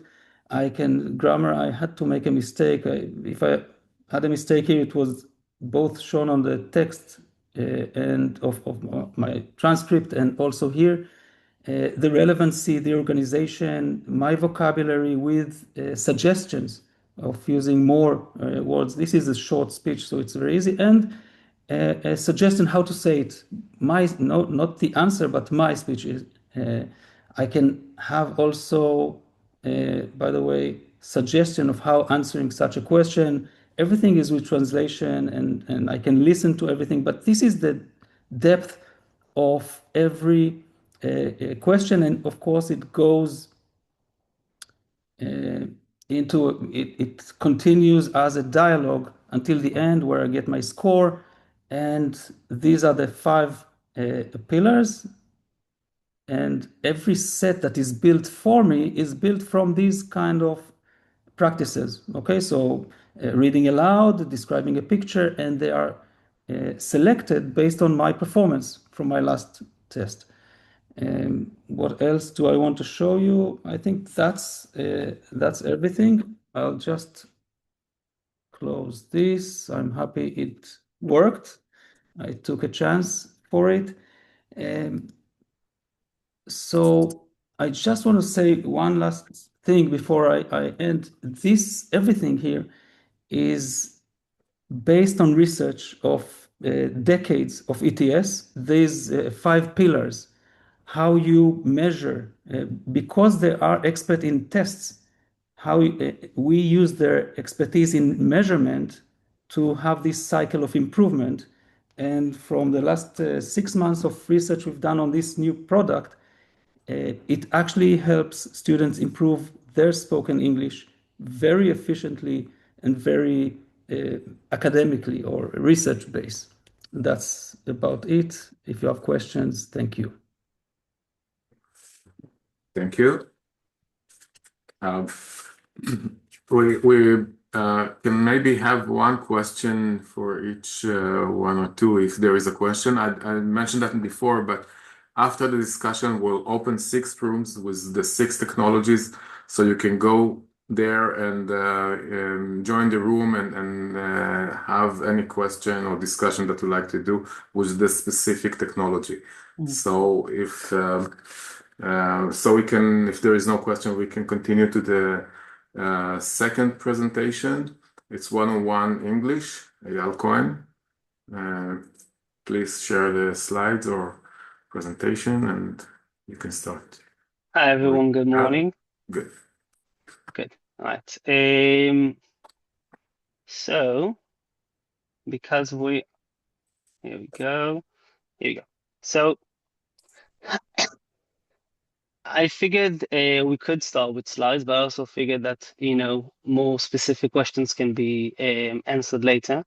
I will show you one working platform that we've created. I'll share my screen in a minute. We don't have much time to present everything, so if anyone wants to go over it later more in detail, I'd be happy to do so. So you know the reality. You know that EPIC lecturers across Israeli campuses are juggling large mixed level groups, heavy feedback loads, growing demand to teach not just language, but the 4 core skills, AI literacy, and do it all at once, magically. Many of us are caught between generic tools that don't fit our institutional context and ad hoc uses of ChatGPT, for example, that raise serious academic integrity and quality concerns. Now, this results in uneven student practice, overworked teachers, almost no reliable institutional data about what students can actually do in real communicative tasks, and a constant struggle to balance quality teaching with large classrooms, limited contact hours, and occasionally limited student motivation. I know all of this because I live it. My name is Eyal, and I'm an English teacher and lecturer myself. I've worked in, I would say, about 7 institutions over the years, and I've seen it. I've faced these exact tensions in my own classrooms. I've seen my colleagues, and I've seen many institutions struggle with these exact challenges, which is why I founded 101 English. This is a platform that lets me and my team build tailor-made AI-powered learning apps for academic institutions. We adapt your syllabi because each syllabi is slightly different, your methodologies, your focal skills, and we work on-site and remotely with the teachers and the department heads as one team. Essentially, every institution is its own project. Every institution gets its own platform, you could say. All tailor-made for those specific needs. Now, we've seen it change. We've seen, for example, in one institution across about 1,100 users, almost more than 90% of the students actually completed more than 50,000 exercises and activities with about 78 success rate. So in a matter of about 12 to 15 weeks, the average student moved about 1 CFR to 2 CFR levels, meaning most students started at around A2-ish and ended up B1, B1+. That's a significant skill improvement, and we've seen that across the board, across different skills. This isn't just narrow drilling. These are gains that come from a rich balanced mix of reading and grammar and speaking and listening and open writing. It incorporates vocab and grammatical exercises that are within context and outside of context. And it allows us to build epic CFR profiles for the students and for the students' need for global, professional, and also academic communication. So what do we do actually? Well, what we do is basically we treat AI as an instructional infrastructure. Now, what does that mean? It means our systems deliberately balance accuracy with each student's personal voice. AI supports their language development instead of replacing it. They handle routine feedback and analytics, so lecturers can focus on pedagogy. So instead of lectures, teachers focusing on technicalities and how to balance cheating with non-cheating and all that, teachers can focus on pedagogy. Teachers can focus on personalizing their attention, on focusing on higher order skills. Students learn to think for themselves rather than just accepting AI output. We also cover formal assessments, of course, if these are needed, from diagnostic testing to end-of-term evaluations through CFR-aligned summative assessments. We do all of that in single environments that produce evidence that show evidence by the end of the first semester. So all of the institutions can see how the program uses these. We work together with the teachers. We complement the teachers who complement us back. We work together to push our students forward and help the teachers work more efficiently. So before I just show you one working app that we've been working on for about a semester now, and with one institution. If this resonates with any of the challenges in your EPIC or English programs, feel free to reach out to me.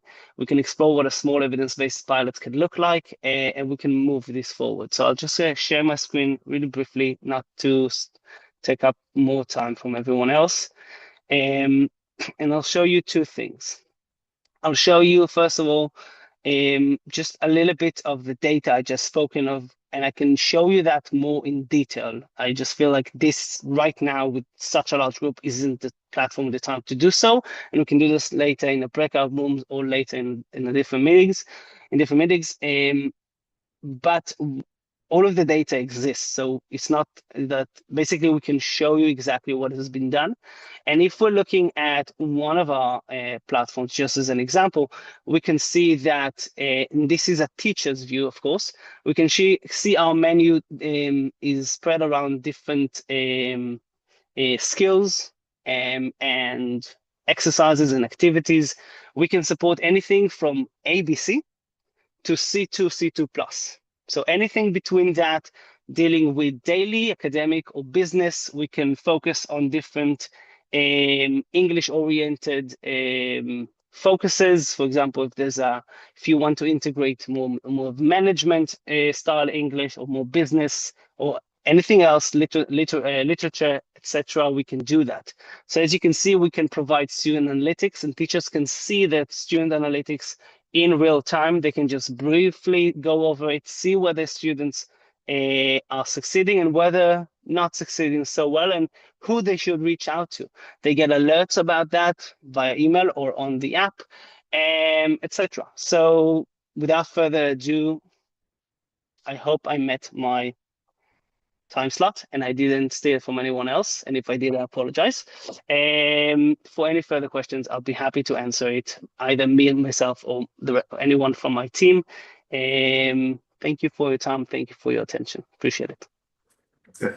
Thank you very much, Eyal. Now we will change a little bit and we will move to Katya. Yotam Shtainer, please join us. You're here. Hi, everyone. Oh, perfect. Go ahead. Yeah. So I won't share a presentation. I will show the actual product. KT is a knowledge transfer platform using AI. And the goal is to transfer knowledge can be to students, and can be in corporate training settings. And it's not specifically for teaching English. It can be in any topic that you would like to create. For this demonstration, I chose content about cataract surgery. So I will share my screen.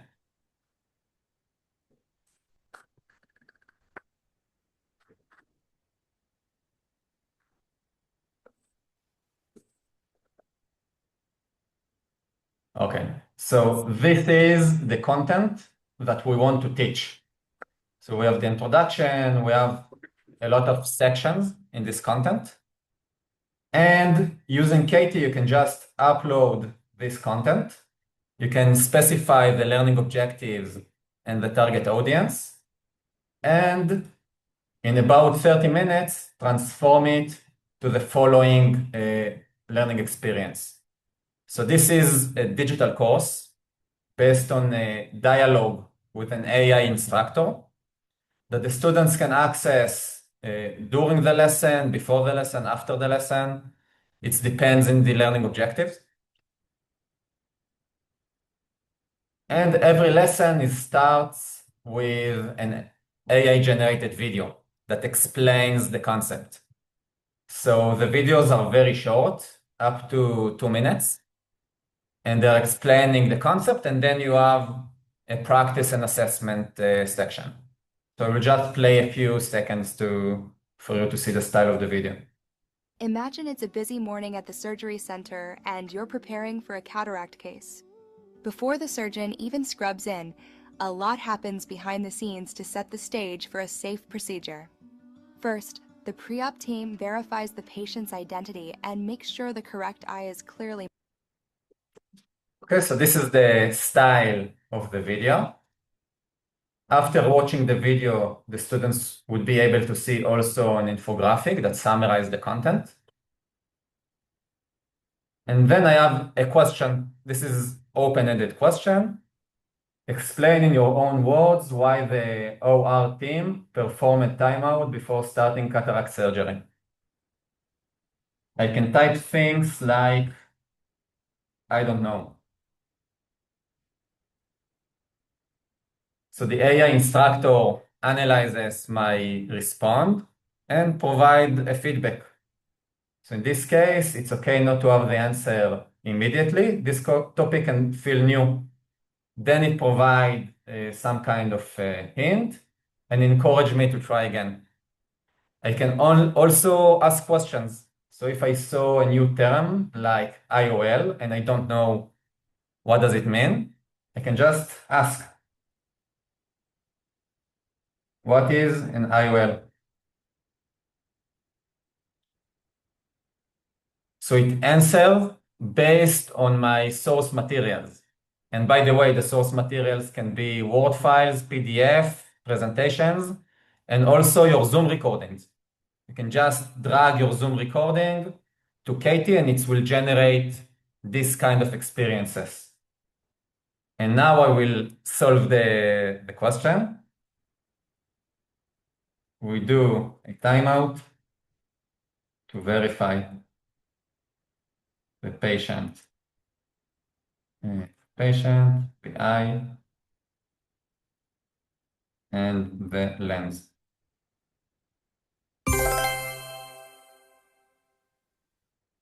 Okay, I succeed in this question, and I can continue in the course. So every chapter will start with a video that explains the materials, and then I will have questions to practice my understanding. And that's Katie. I will send you a link. If you would like to hear more, you can leave your details and we will get back to you.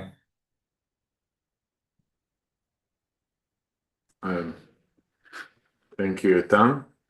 So if there is any question in the 1 or 2 minutes, and Yotam, you will open a room in the end of the session. So if there is more question, we can discuss it there. Thank you, Yotam. So now we will move to Tinytap, Nissim Pinto. Yeah. To present the next presentation. next technology. Go ahead. Thank you. Good morning, everyone. My name is Nissim, and I'm from Tinytap. And we're going to share a small presentation and then go through a nice demo. So here's so we're Tinytap, and we're going to show you today Go Eddy, our new solution for practicing language speaking. So first, Tinytap is an Israeli edtech company. We're 14 years old already, operating all over the world with different educational apps, serving already more than 8 million families. And GoEd is our new product, our new flagship product, specifically for practicing conversations. And we have different projects and processes in different institutions, both in Israel and abroad. So what is GoEddy? GoEddy is an open platform based on course curriculum and CFR. With this platform, we can create different conversational and interactive lessons where students can practice in a very fun and interactive way. I will show you in a minute. What's unique about the platform are a few things. It's multilingual, which means that when the student got stuck during the conversation, he can switch to his native language. The tutor can answer in his native language, and they can continue the conversation. So the conversation is flowing very nicely, and the student never gets stuck. Sorry. Second, the conversation is not scripted. It's a free conversation with guardrails.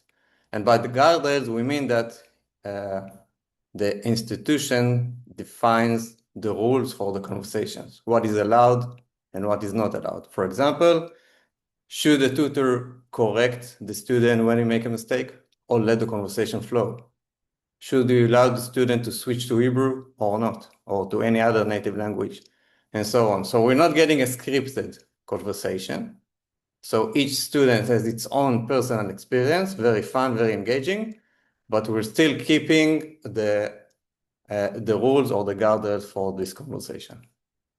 So together with the platform, we offer an LMS system, a system that allows tracking and monitoring and analyzing any conversation. And also we have a lesson creation environment, which allows us to create lessons on any topic in any language. So I'm going to share them. I'm going to show you how it looks like.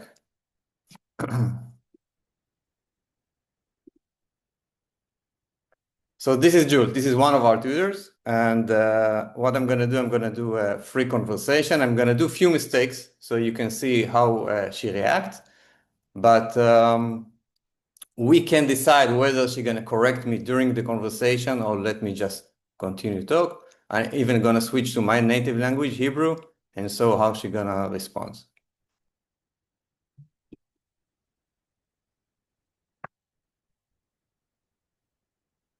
Hi, Nissim. I'm Jewel. Nice to meet you. How are you today? Hi, Jewel. I'm doing fine. Awesome. Glad to hear that. What school do you go to? I go to Alonim School.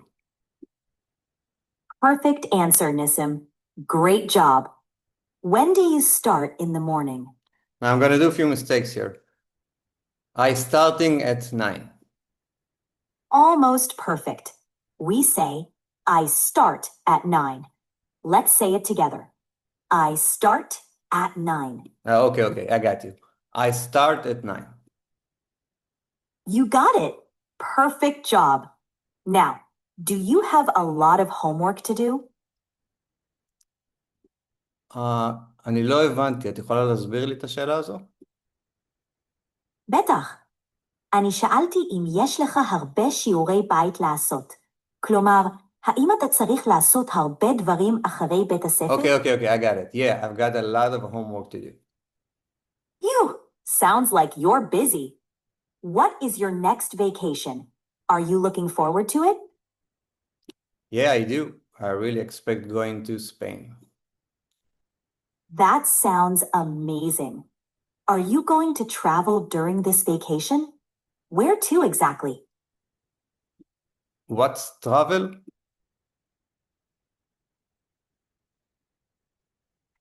Great question. Travel means going to a different place, like another city or country, to visit and explore. So, are you planning to visit a new place during this vacation? Not really. I'm going to Barcelona and Madrid, no more than that. Barcelona and Madrid sound super cool. Have you ever been to Spain before? Okay. I'm going to stop here. I showed you a few things. First, that I got stuck. I didn't understand her. So she could explain me in English. She understand my Hebrew. She could explain me in Hebrew. Now, all of those things are preset rules that we can define for each lesson. She didn't have to stop me. She could have let me make a mistake and continue with the lesson. She didn't have to answer in Hebrew. I could switch to a different subject, and either she will allow me or not. So we're doing everything for the conversation to run in a fun way, in an uninterrupted way, and really based on the course structure and curriculum and the guidance. So what we just saw was a conversation-based discussion, but it doesn't have to be only conversation. We can create different activities for practicing reading, writing, and understanding, and so on, what's unique about them, that all those activities are actually goes together with those live tutors.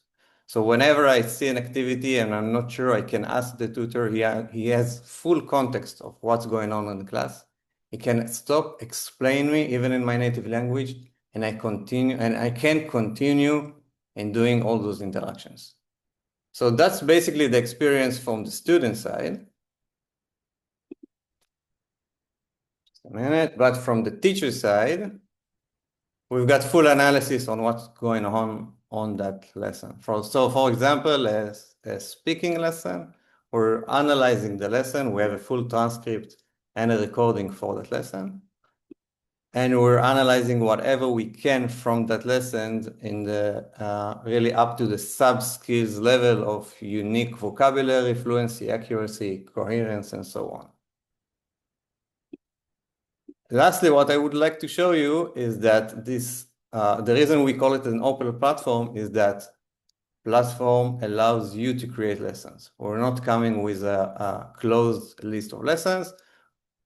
We have this studio where you can create interactive lessons because we believe institutions have different requirements and different needs, and needs the ability to create their own lessons. So all the lessons I just showed you are actually created with a very fun interactive tool like this. That's about it. That's Tinytap and go ready. Thank you. Thank you, Nissim.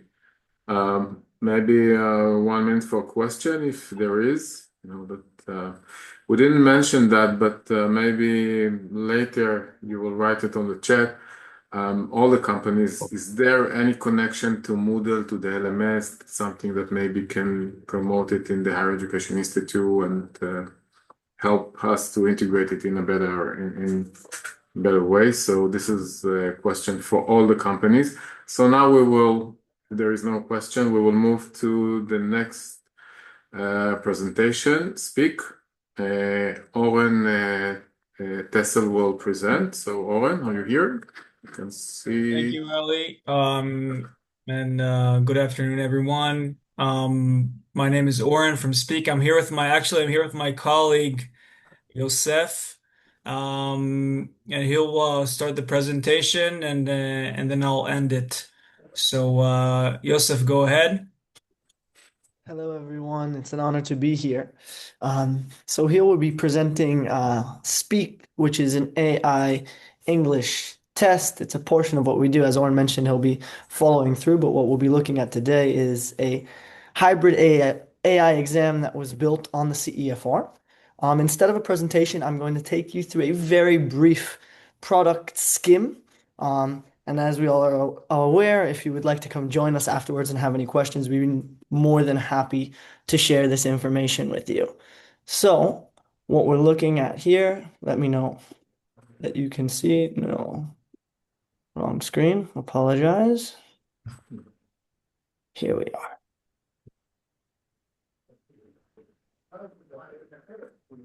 So the Speak Now test is basically dealing with understanding English proficiency based off the CEFR with the students and the educators in mind first. So what's important to understand is that what we are looking to do at any given point is to provide the most clear aspect that teachers can be given from authentic communication. Okay, I'm going to breeze through this instructions, which also are all available in translated languages. So this means if you have students that are speaking Arabic or Hebrew, again, it's so important to us and to the education community that we are able to have all instructions in their native tongue. Because at the end of the day, this isn't a memory test, and this is not a test to make sure, how you use your language or how you can prepare. So we focus mostly on free, authentic response and not elicited response that can be prepared. So I'm going to skip over the system check where we make sure that their camera, their headphones, everything works clearly. And the multiple choice section, although this is an interactive demo, we start off normally at a pre-A1 level. The reason that we have the pre-A1 offering is, again, starting with pictures, making sure that you are not intimidated. Speak Now was originally created and it was applied in the corporate market. Speak was then later on. We are today an IDP-owned company. For those of you that don't know, IDP Education is one of the co-owners with Cambridge and the British Council of the IELTS exam. As we had people earlier mention the TOEFL and the IELTS are used around the world for entrance exams and also for visas and things like that. So Speak Now being the technological provider for IDP education.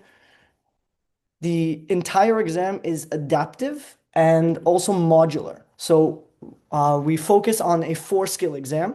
So again, to make sure that you can have proper placement in the institutions from language centers all the way to higher education. What's so important to understand is that everything that we offer here also have customizable aspects. So we work with the Ministry of Education in Israel, with Rama for secondary schools. We work with the Ministry of Labor in Israel. We work with the Ministry of Labor in Costa Rica and Panama. So again, we have quite a vast application case. And then we also have some clients in the US, including Temple University. Again, using this specifically for making sure that the placement is correct at an entrance and exit, or even sometimes in the middle of intensive courses. The listening section is pretty straightforward. I'm actually going to skip over it just for the amount of time that we have. The reading section is the same idea.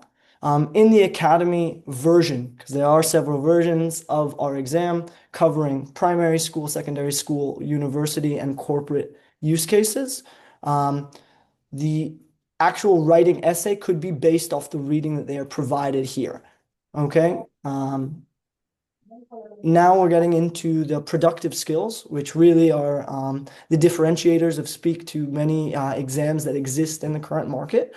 Because what we look at is open-ended speech, right? So if I'm looking at this example here, an A1 to B1 level, we always speak about authentic speech in different ways that we're able for students to really see what is going on. So I can answer this question saying, I love Omri Caspi, he's a great basketball player, and he's my idol. But I could also speak about Gandhi here, and I could say how he revolutionized non-violent demonstration in India, leading to the independence of India in the same year that Israel was independent. So again, the same idea, but I'm able to produce, again, I'm a C2 native English speaker, so it's slightly different. But just for example's sake, I think it's really important to understand. From a proctoring point of view, we have a very robust proprietary solution that allows you to have the comfort of allowing either remote test taking or also the ability to have it to be taken in in-person testing facilities at the university or at the language center. Last but not least, in the writing section, everything that we have built, we have been doing so in tandem with the technological advances of LLMs, Claude, ChatGPT, etc. So from a plagiarism point of view, from a copying or pasting point of view, even if somebody leaves and comes back. So not only will they be provided a different prompt, but we can let you know as an educator if they answered the previous prompt. Many times when you have different situations, it's something that's super, super important.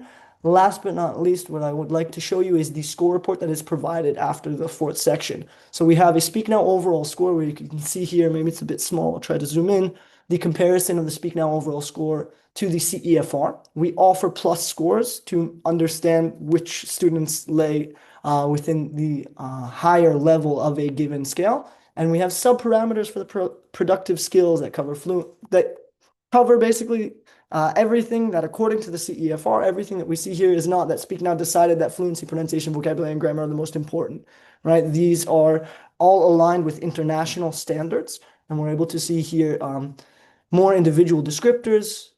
The listening section itself, well, as an educator, you also have access to the recordings, all recordings that were taken throughout the exam.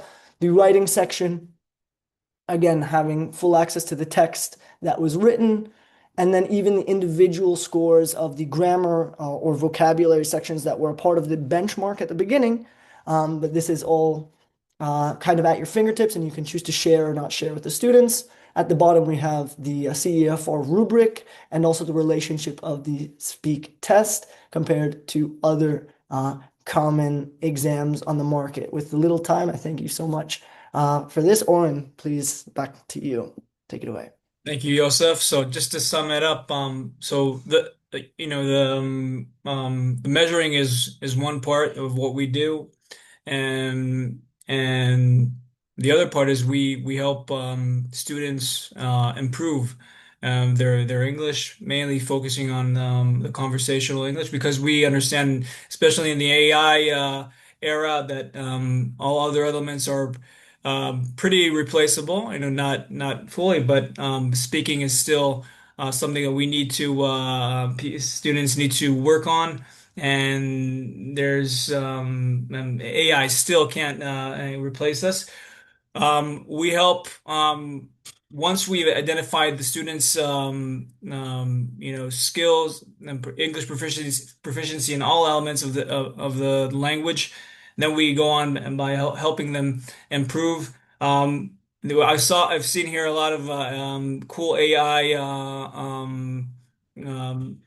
solutions. It's great. But we still believe that the students need old-fashioned teaching, not by learning through experience, but we're still with actual human beings. So we help with that, and we do it by different methodologies, one-on-one group lessons, and our curriculums are aligned with the students' profession or things that they're learning, and we focus on experimental learning and not theoretical. That's it. We'll be glad to answer any questions in the breakout rooms, and thank you for your time. Thank you very much. So if there is no question and the time is running, we will invite Beta Yeda. Yoav, Guez, please present short. Okay, hi Yoav, everyone. are you here? Oh, Yeah, perfect. can you hear me? Yeah, good. Okay, Go hi ahead, everyone. Thank you, Eli and MEITAL, for inviting us to this amazing forum. I think we're all thirsty to see how the future of education is going to evolve, and I'll present with you first our philosophy, and then the system called Beta Yeda, which is already working in some initial universities and colleges here in Israel, and with other organizations abroad.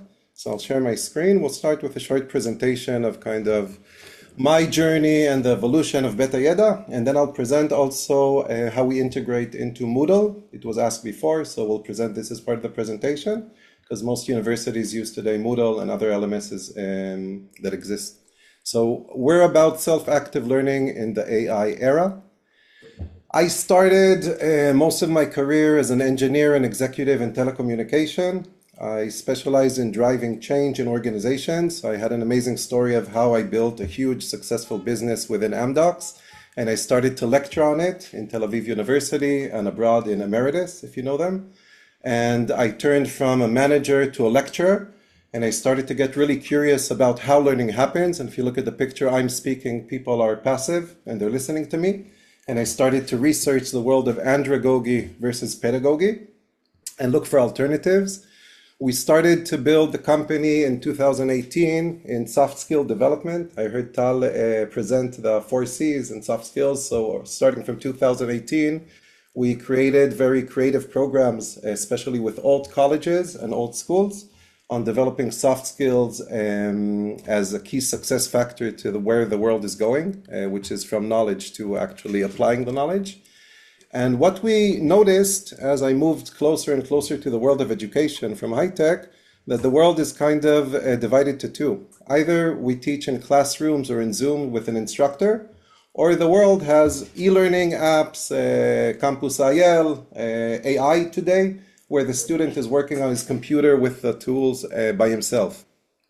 Some people like Bill Gates say the future is all about self-learning and AI tools, and one day teachers will be redundant. We don't believe that. We believe learning is a sociological and psychological process, and therefore what will probably happen and what works well is a mixture of both. So our kind of philosophy of to where the world is going in terms of education is a mixed process of frontal learning and digital learning. And the teacher or the educator is going to be there. I don't believe he's going to disappear in the next 5 to 10 years, but his role is going to change. I also heard this today in one of the presentations, the word orchestration. So as the world of education evolves, the role of the educator will evolve more from talking in front of an audience, like you saw in the picture of myself, but more of an orchestrator of knowledge, going between different learning methods, classroom, Zoom, e-learning apps, and AI tools, and to be much more of a mentor facilitator. That's kind of our philosophy. So everybody knows and everybody on this call understands the world is going to experiential learning, project-based learning, epic methodologies, active students, but there's a lot of challenges. It's very hard, and I specialize in the world of changes in large organizations, and there are many barriers. Today, the LMS tools, learning management systems, are complex. If you try to do something which is very active and interesting, you could do it on Moodle, but it could take a lot of time and experience, which is something you don't have. AI tools focus about output generation. So most of the tools create a presentation, create a picture, create content. It's less of a process. And educators lack actually tools that could help them design active learning processes in a very easy way. So we're focusing on the educators, and basically our approach is to take AI to the teacher, to the educator, not instead of the student, because again, the students can still work with AI bots and Google LM and chatbots and other apps, but basically to create a platform that AI is a teaching assistant to create active learning journeys for the student. And this will create a world where AI supports the educators, not replace them. It's not the teacher. It's actually a tool for the teacher to create active learning. Teachers design or educators design structured learning journeys. So it's not a bot. In a bot, you don't have so much of a journey. You actually, as a specialist in your whatever you teach, in this case in English, what would be the optimal learning journey you want to create? Students actively practice. They're not just watching videos or e-learning or talking to a bot. They actually have to do things to apply learning, which is part of the EPIC world. And self-learning becomes much more guided and measurable for you as educators. We're part of multiple startup hubs. We work with the Ministry of Education in Israel, and we're integrated to Moodle. And I'll show you a short demo of how the philosophy applies in reality. So let's say this is your organizational Moodle. I'm going to log in as a teacher. And let's say I'm teaching advanced academic English, research, reading, and writing. And this is a course that I already have today in your organizational Moodle. You can decide to add that active learning part as part of your Moodle. Basically, if you go to editing and you choose to add a new tool to the Moodle, you can at any part add, just like you have other tools, a resource, you can add Beta Yeda as part of the tools to your course. Once you add that tool, when you click on it, the system automatically identifies that you're a teacher inside the Moodle user base and logs you into a system where you can now manage the active units that you're developing. So here you have a tool, and this is where we use AI as well, where you can create active learning units from scratch. Let's say I want to do engineering vocabulary. I could start from scratch with my own content. I could use an AI bot, which would help me create the unit using ChatGPT 4.0, or soon we're going to work also with Gemini. So you can also create the content from AI, or you can start with an existing PDF document file that you have and create the basis for the active learning. Once that's created, the result would be something like this. What you get is a process where the students can learn, for example, a process that you defined. Here it's how to apply English, let's say, for engineering students. And it's a process. It's not a document. It's not a video. So you have some text. You can add videos. You can add videos of yourself talking. So you also have a studio to record, multi-choice questions. You can add open questions, okay, which can be also validated with an AI tool that gives scores to open questions. But you can also ask the student, for example, to record themselves speaking, because you want them to practice verbal speaking and not just written. All of this was created with AI very quickly, but the strong part about it is that you have an editor, because again, this tool is a tool for educator. It assumes it's not replacing you. It's a tool that you have the knowledge on how you want to teach, what you want to teach. And here you have a very simple editor to add stages manually or AI into the learning journey. You can add, let's say, if you see a paragraph, let's take a paragraph maybe which is too long, we can ask the AI here to help me in the editing style.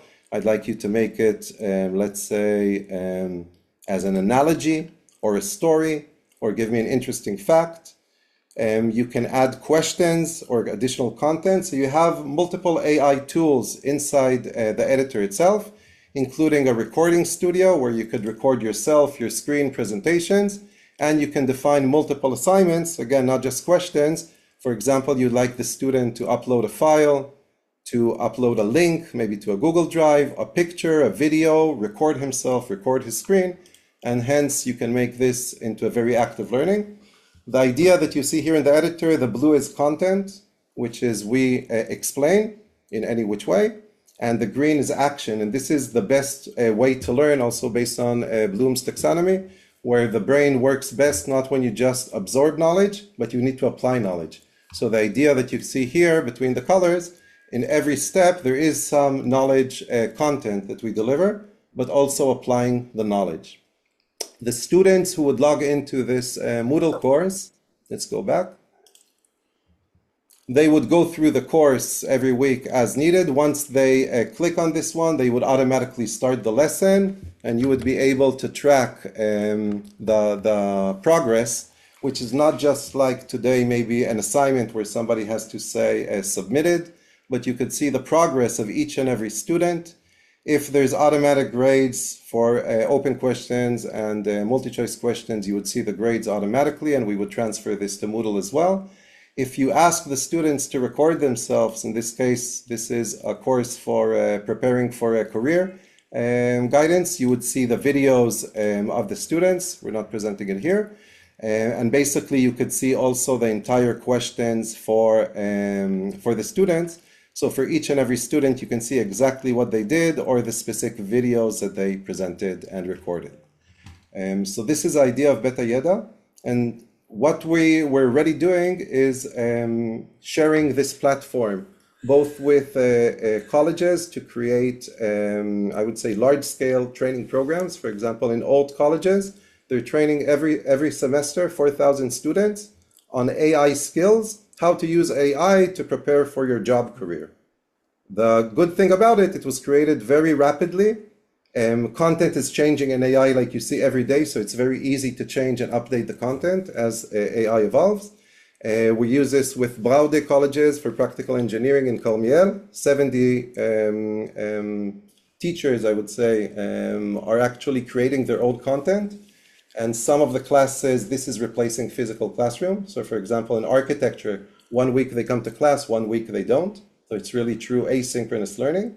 And we also do amazing stuff with schools, like with Branko Weiss. We created a huge hackathon after October 7th in Israel, where students would come up with creative ideas to solve Israel challenges after October 7th. We did a virtual hackathon on the system, and we have many, many more use cases working with the German Jewish community to teach remotely, and with other nonprofits in the United States and others.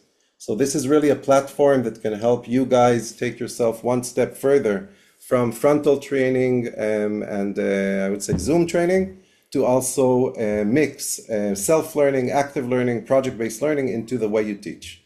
You could always add, by the way, bots and some of the apps we saw here, but the idea here is to give you as educators a tool to create things rapidly with AI, but still with a human in the loop and with your control.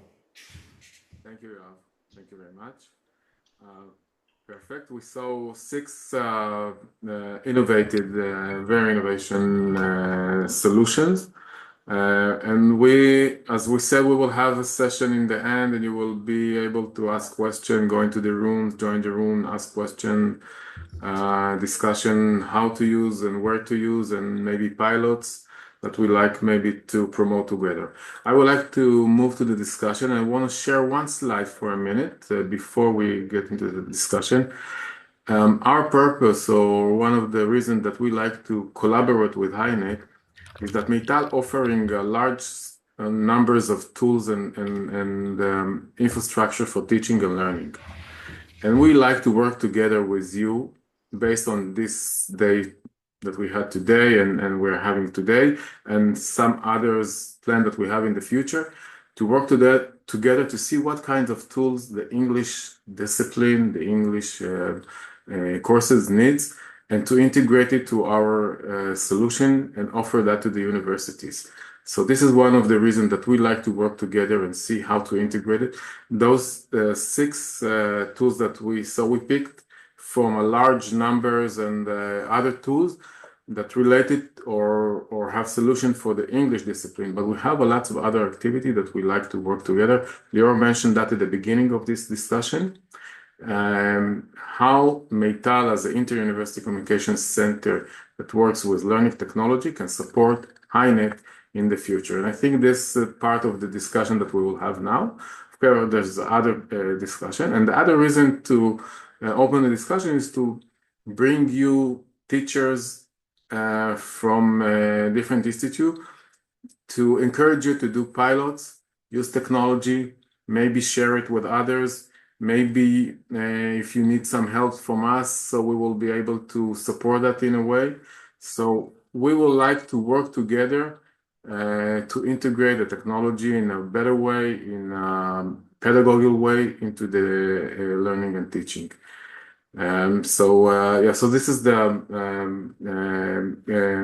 maybe our remarks about the MEITAL roles in this activity. And now we'd like to move to the discussion. We collect some questions from our partners, from H-INET partners, and we like to bring that to the front and open the discussion.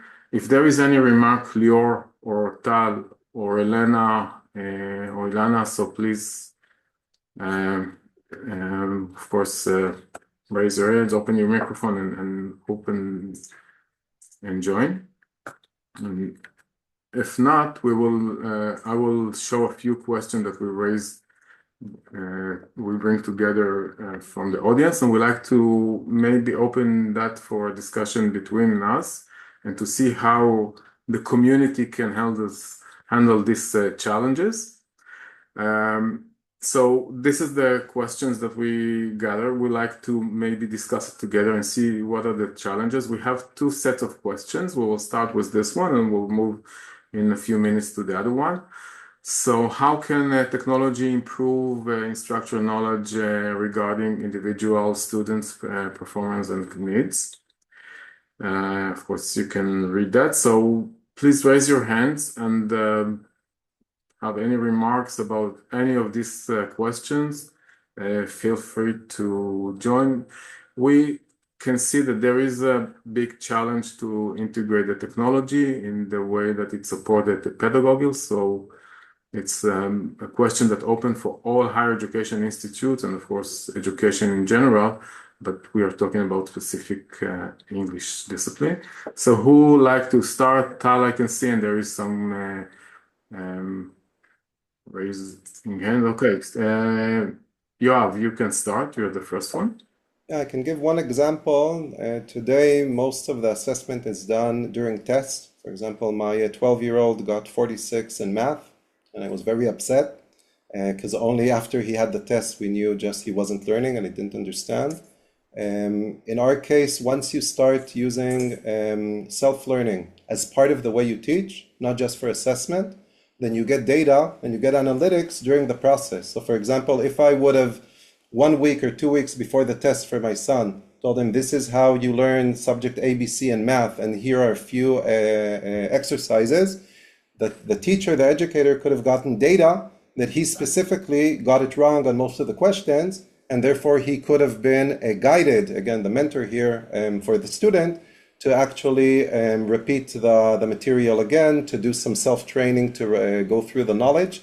So technology can improve one way by providing data and analytics that we don't have in frontal training and in Zoom, which can feed where we need to put our focus, what subjects are requiring more, I would say, emphasis. And one thing we're adding to the system right now to teachers' request is to send all the analytics to AI and to give an automatic report, cluster the class into groups. Who did it quickly and correct, who did it quickly and with mistakes, who did it slowly with mistakes, and then to also get that data much, much faster, because once the data is there, AI is actually very good in processing and giving you insights. And then when you're frontal and with a student, you can actually help guide them and not just explain the material. I think that's an amazing use of technology. Thank you. Yeah. Avida, yeah, the second question. Okay, see you raise your hands. So both the first and second questions I'm putting together. Our pilot of the app, one of the apps that was presented, the teachers get a broad range of individualized, very specific feedback that then gets grouped in various data ways. They get red flagged. There's an additional thing where a teacher can receive an email that a student is struggling. That's the one side of the coin. The second question, we noticed that the students are using this more and more. So it's motivating self-learning. It's a very safe environment to promote self-learning. And the teacher is like a fly on the wall, watching what the students are doing and then giving response in real time. And we found the technology is offering a much safer space at the students' convenience to self-motivate and to keep learning by themselves. That's it. Yeah, thank you. Anyone like to respond for that? I think it's I would just like to add, if I may, that I feel that one of technology's strongest points is the personalized aspect of learning. And especially when we incorporate async learning into our teaching, students can benefit on a personal level when pushed content is pushed towards them according to their needs. So this is something which was very hard to do before technology emerged and enabled what it does today. And I think that's one of the strongest points of these technologies that were presented in others.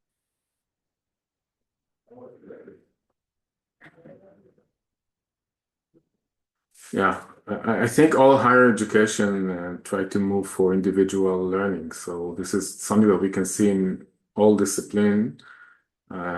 It's a big challenge, and we hope as a technology that supports the pedagogical aspect that there will be some integrated solution that can be in a personal learning and adaptive learning and tools that can support that in a better way that the teacher can control it in a way, but give different way or path of learning to different students based on the content and the materials that it's part of course, of the course.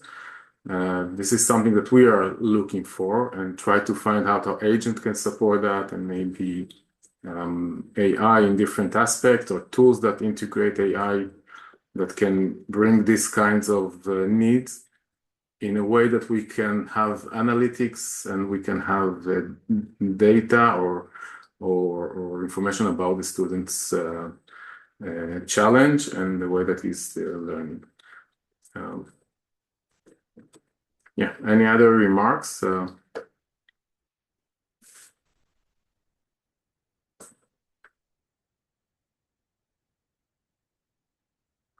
So maybe we'll go, in what way can technology improve language practice, language assessment? This is an open question. Maybe if not the audience, then the technology, the people from the technology side can maybe give us some ideas that you think your technology can support that. So I just get into the void, but I try to be silent to listen to the educators. I'm, of course, biased and in love with our products, and I also love the other products I saw here. So I believe that technology definitely is, and with the AI capabilities today, is an amazing tool for practicing communication. Having said that, and the guy from Speak, I think, mentioned that as well, it will never replace the human. It just changes the role. So we can practice a lot. It saves the time of repeating 1,000,000 times for the educators, and they become mentors that can use these tools, can monitor the progress, can get to the students when they need a human interaction. If they struggle, if they have some problems, if they don't have self-confidence or other issues that are human based, but all the rest, the practicing, getting high quality feedback. And as you saw with all the tools, you can practice really to a degree that you couldn't achieve 5 years ago. So definitely for communicative skills, this is a perfect tool. You have to practice by yourself because you have to speak. It's not something you can do in a group. And the combination of a self-practice, a hybrid combination of self-practice with a human in the loop to get involved when needed and monitor from behind is, I think, is the future. Thank you. I have one comment. I think that what all of this data analysis is really going to show us, at least in certain student populations in different colleges and regions within Israel, is that sometimes you have a class with a great disparity in skill level. In one course, I could have students who have, maybe a reading level of B2, but a speaking level of A2 or A1 even. And then I have other students in the same course who have a speaking ability of B2 fluency or C1 that are speaking fluently and comfortably, with a few mistakes here and there. And so perhaps this will help us to start to think about how we shift our courses into maybe a slightly different framework, because often they're passed through these courses, Besasim, it can be Malaf and Beit, based on a reading comprehension exam only. And for me, it doesn't, I want to give them obviously all 4 scales in the same course, but we have a huge gap in the levels of the students. So when we're going to see this individualized feedback, this student is this level and this one is another, perhaps our courses aren't in alignment exactly with those. level placements. I think the Speak Now assessments are very useful. And then how do we adapt to the data we're getting back?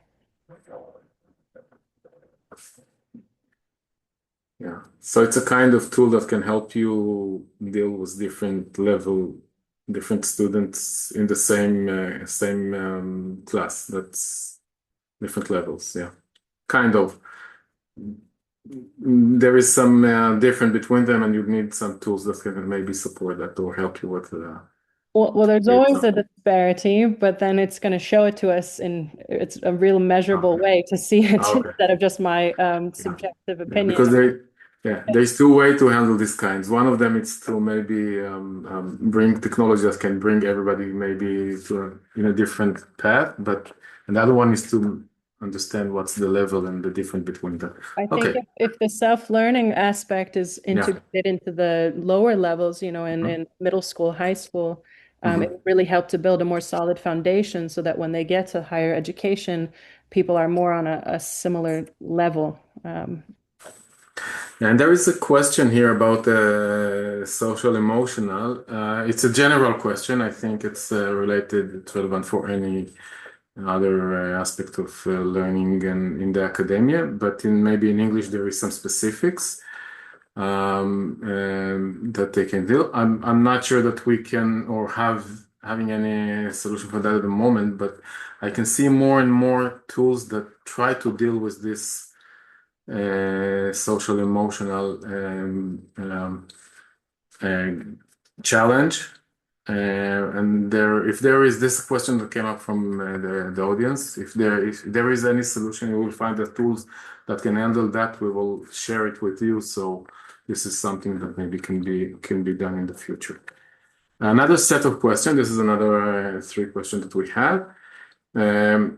Please raise your hands if you like to ask, remark, or give some thought about any of that. I have 2 quick comments, if I may. Number 1, apropos what Yael said, until the placement, the original placement exam that places students in our classes doesn't give us data about all 4 aspects of their ability within EPIC. It's a kind of trial and error that our semesters are too short to even decipher and work with. But still, I think once the system can recognize automatically the level at each skill, it will be able to address the different needs. The other thing I wanted to comment about is I don't see it as a surprise that most of the companies here today are dealing with speaking, because I think that's the weakest thing in our teaching of EPIC, the one we can do the least in and promote the least in. Just for general knowledge, an ideal group of students focusing on speaking should be 10, which is not realistic in our teaching arena. So definitely speaking and writing, both production rather than reception, are the strength of technology and what it can offer to us as educators, as instructors.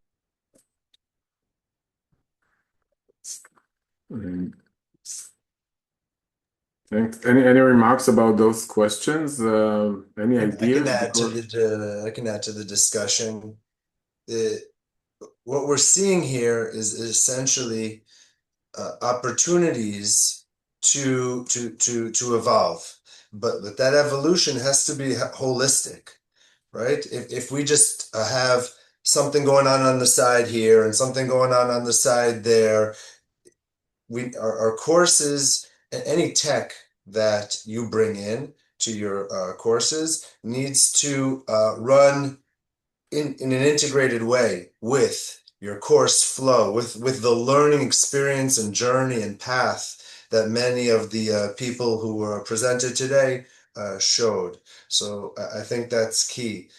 And also in thinking in this 360 sort of way, Evita's comment about the educators, the field is changing and we need training on development and facilitation in using a lot of these new tools. And where is that going? What are the new skills that we need in order to be able to see the potentialities around the corner, right? And so this is a wonderful first collaboration between H-INET and MEITAL and Machba, but I have so many questions I don't want to, I can tell you one of my concerns, right? Just to add another thing into the mix, and then maybe people pick up on it, is that we're going to expect our students to fly high and fast, right? And be capable of all these really complicated sociolinguistic competencies while pulling out the rug from under them as students are coming up with lower literacy rates, right? The Flynn effect is being reversed, right? That the America wants to undo the one-to-one policy, right? How are we going to ensure, and by one-to-one I mean like every kid gets a Chromebook, right? In the States, and they're showing since that happened, the Flynn effect is Generation Z and Alpha aren't outperforming prior generations on diagnostic exams. And so I'm always like concerned about the human mind, and the tools should push the human mind, but what we're seeing is also, anyway, so I just want to throw some sobriety into the mix as well.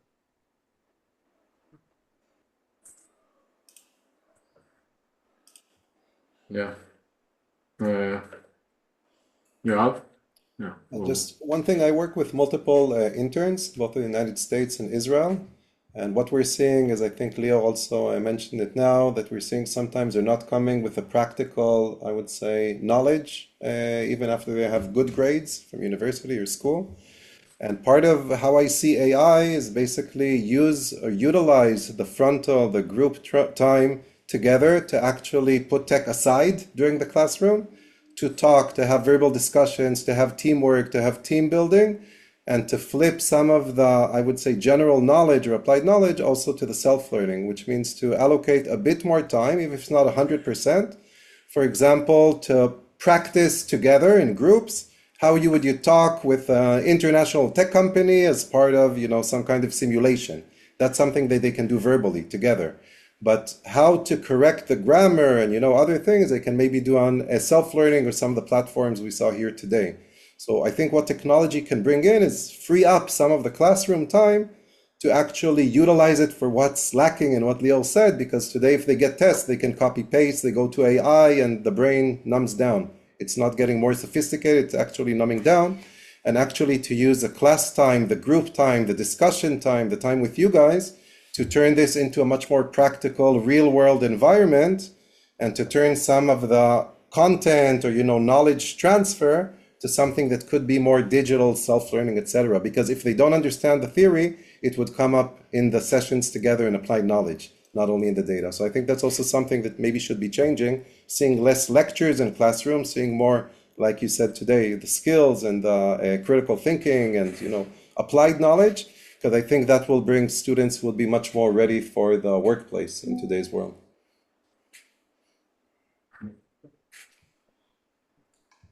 Any other remarks? I think what Leor, you mentioned that in your last sentence, that maybe we need,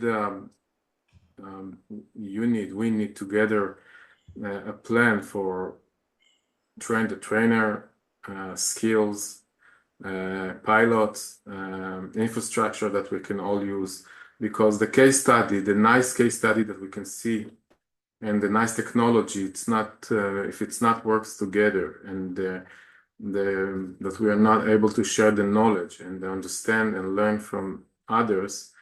This is something that we actually need to change and bring together. Maybe this is one of the output of this discussion, to bring it as a system and an infrastructure that works together, and bring the H-INET, the platform that they need for these kinds of collaboration and these kinds of technology use, because we can see lots of good practice in a small scale, Some of them are very successful, some of them less, but it stays there. It stays theirs, and we as two organizations can work on that together and make a plan, a long-term plan that can start now and bring the infrastructure, technology, and the pedagogical needs. So this is one of my thought about this session today that was very intense and very the discussion was very good, and we saw lots of technology, how to bring that to kinds of production. This is something that we can work together.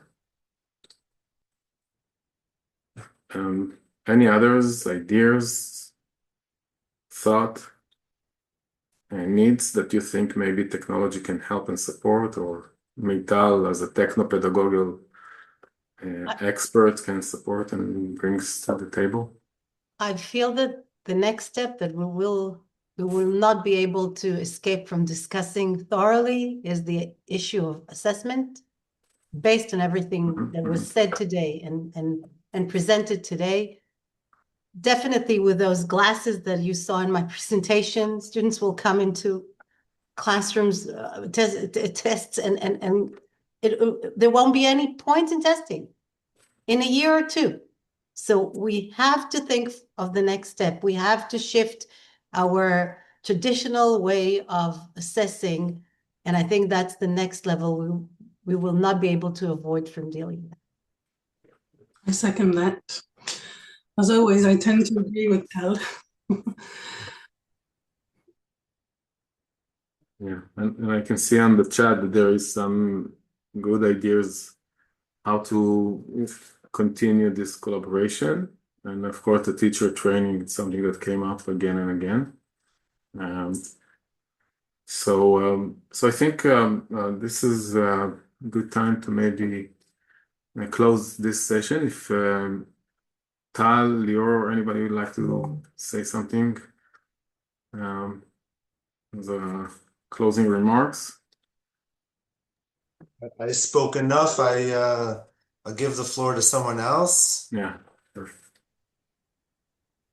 I would like to say a few words about everything that I have seen and listened here today. And first of all, I would like to thank everyone who participated and presented us their amazing tools that are meant to be brought into the classrooms at different levels, not only university. And I was very impressed that most of the platforms and the tools are integrating the action-oriented approach, where the students are basically seen as social agents, and the skills, the production, and the receptive skills have found place in some of them, like they are integrated in their totality. We don't have only reading and listening, which are the receptive skills, but also we have the productive skills there in some of them. And the fact that that Tinytap has allowed the students to speak in Hebrew in order to ask for corrections or to make the vidui that I don't know that. I think that that's something that has to be taken by all of us into consideration, that L2 is something here to stay in the learning process with the students before they reach the C2 native tongue competencies. And I also I was very impressed by the integration and mediation aspects of some of these tools that are basically, again, covering everything that we need to do in our classrooms. And that's really important because it recaps for us educators what we are meant to focus on, given the fact that this was a CFR anchored time. And all these things, I think that they were addressed, and I really want to thank everybody who has enlightened me this morning. and obviously to the platform that makes it available for us, and that's H-INET. And MEITAL, I have never heard about it until today, but thanks to MEITAL as well.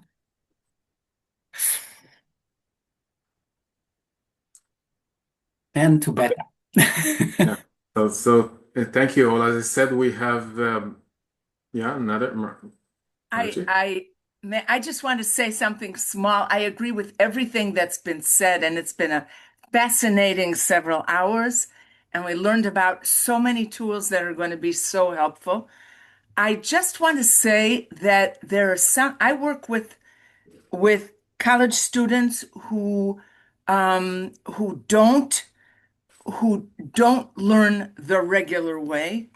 And so I'm always there are little things, for instance, when you have a speaking app and the students have to listen to a podcast, that need to be taken into account, like the speed at which a text is read. Our students here are 99.5% of our students here are learning English as an L2. There needs to be a way to slow down the reading. Little things like that. I'm always looking for ways to. These are things that I'm sure you've taken into account. I'm just throwing it out there. And also to program the bots to respond at the correct CEFR level. Once you have the assessment level for the student, then you can put the input that it should respond in a B1, B2 level for the student. That's really important. Good. So I think we can close this session. As I said, we have open rooms right after this session with the 6 technology that we saw today. You're more than welcome to go in, ask question, maybe start a collaboration to test, small test demo that you like to see and use in your class. I'd like to thank all the participants and of course our colleagues from H-INET, for Leor for this collaboration, of course, and Tal, Elena, and MEITAL crew. I'm sorry again for Gilad that cannot join us today. He's, as I said, he's feeling a little bit not well today. So the room will be open in a second, and we'll see you again, and we'll continue this collaboration with H-INET. So thank you all.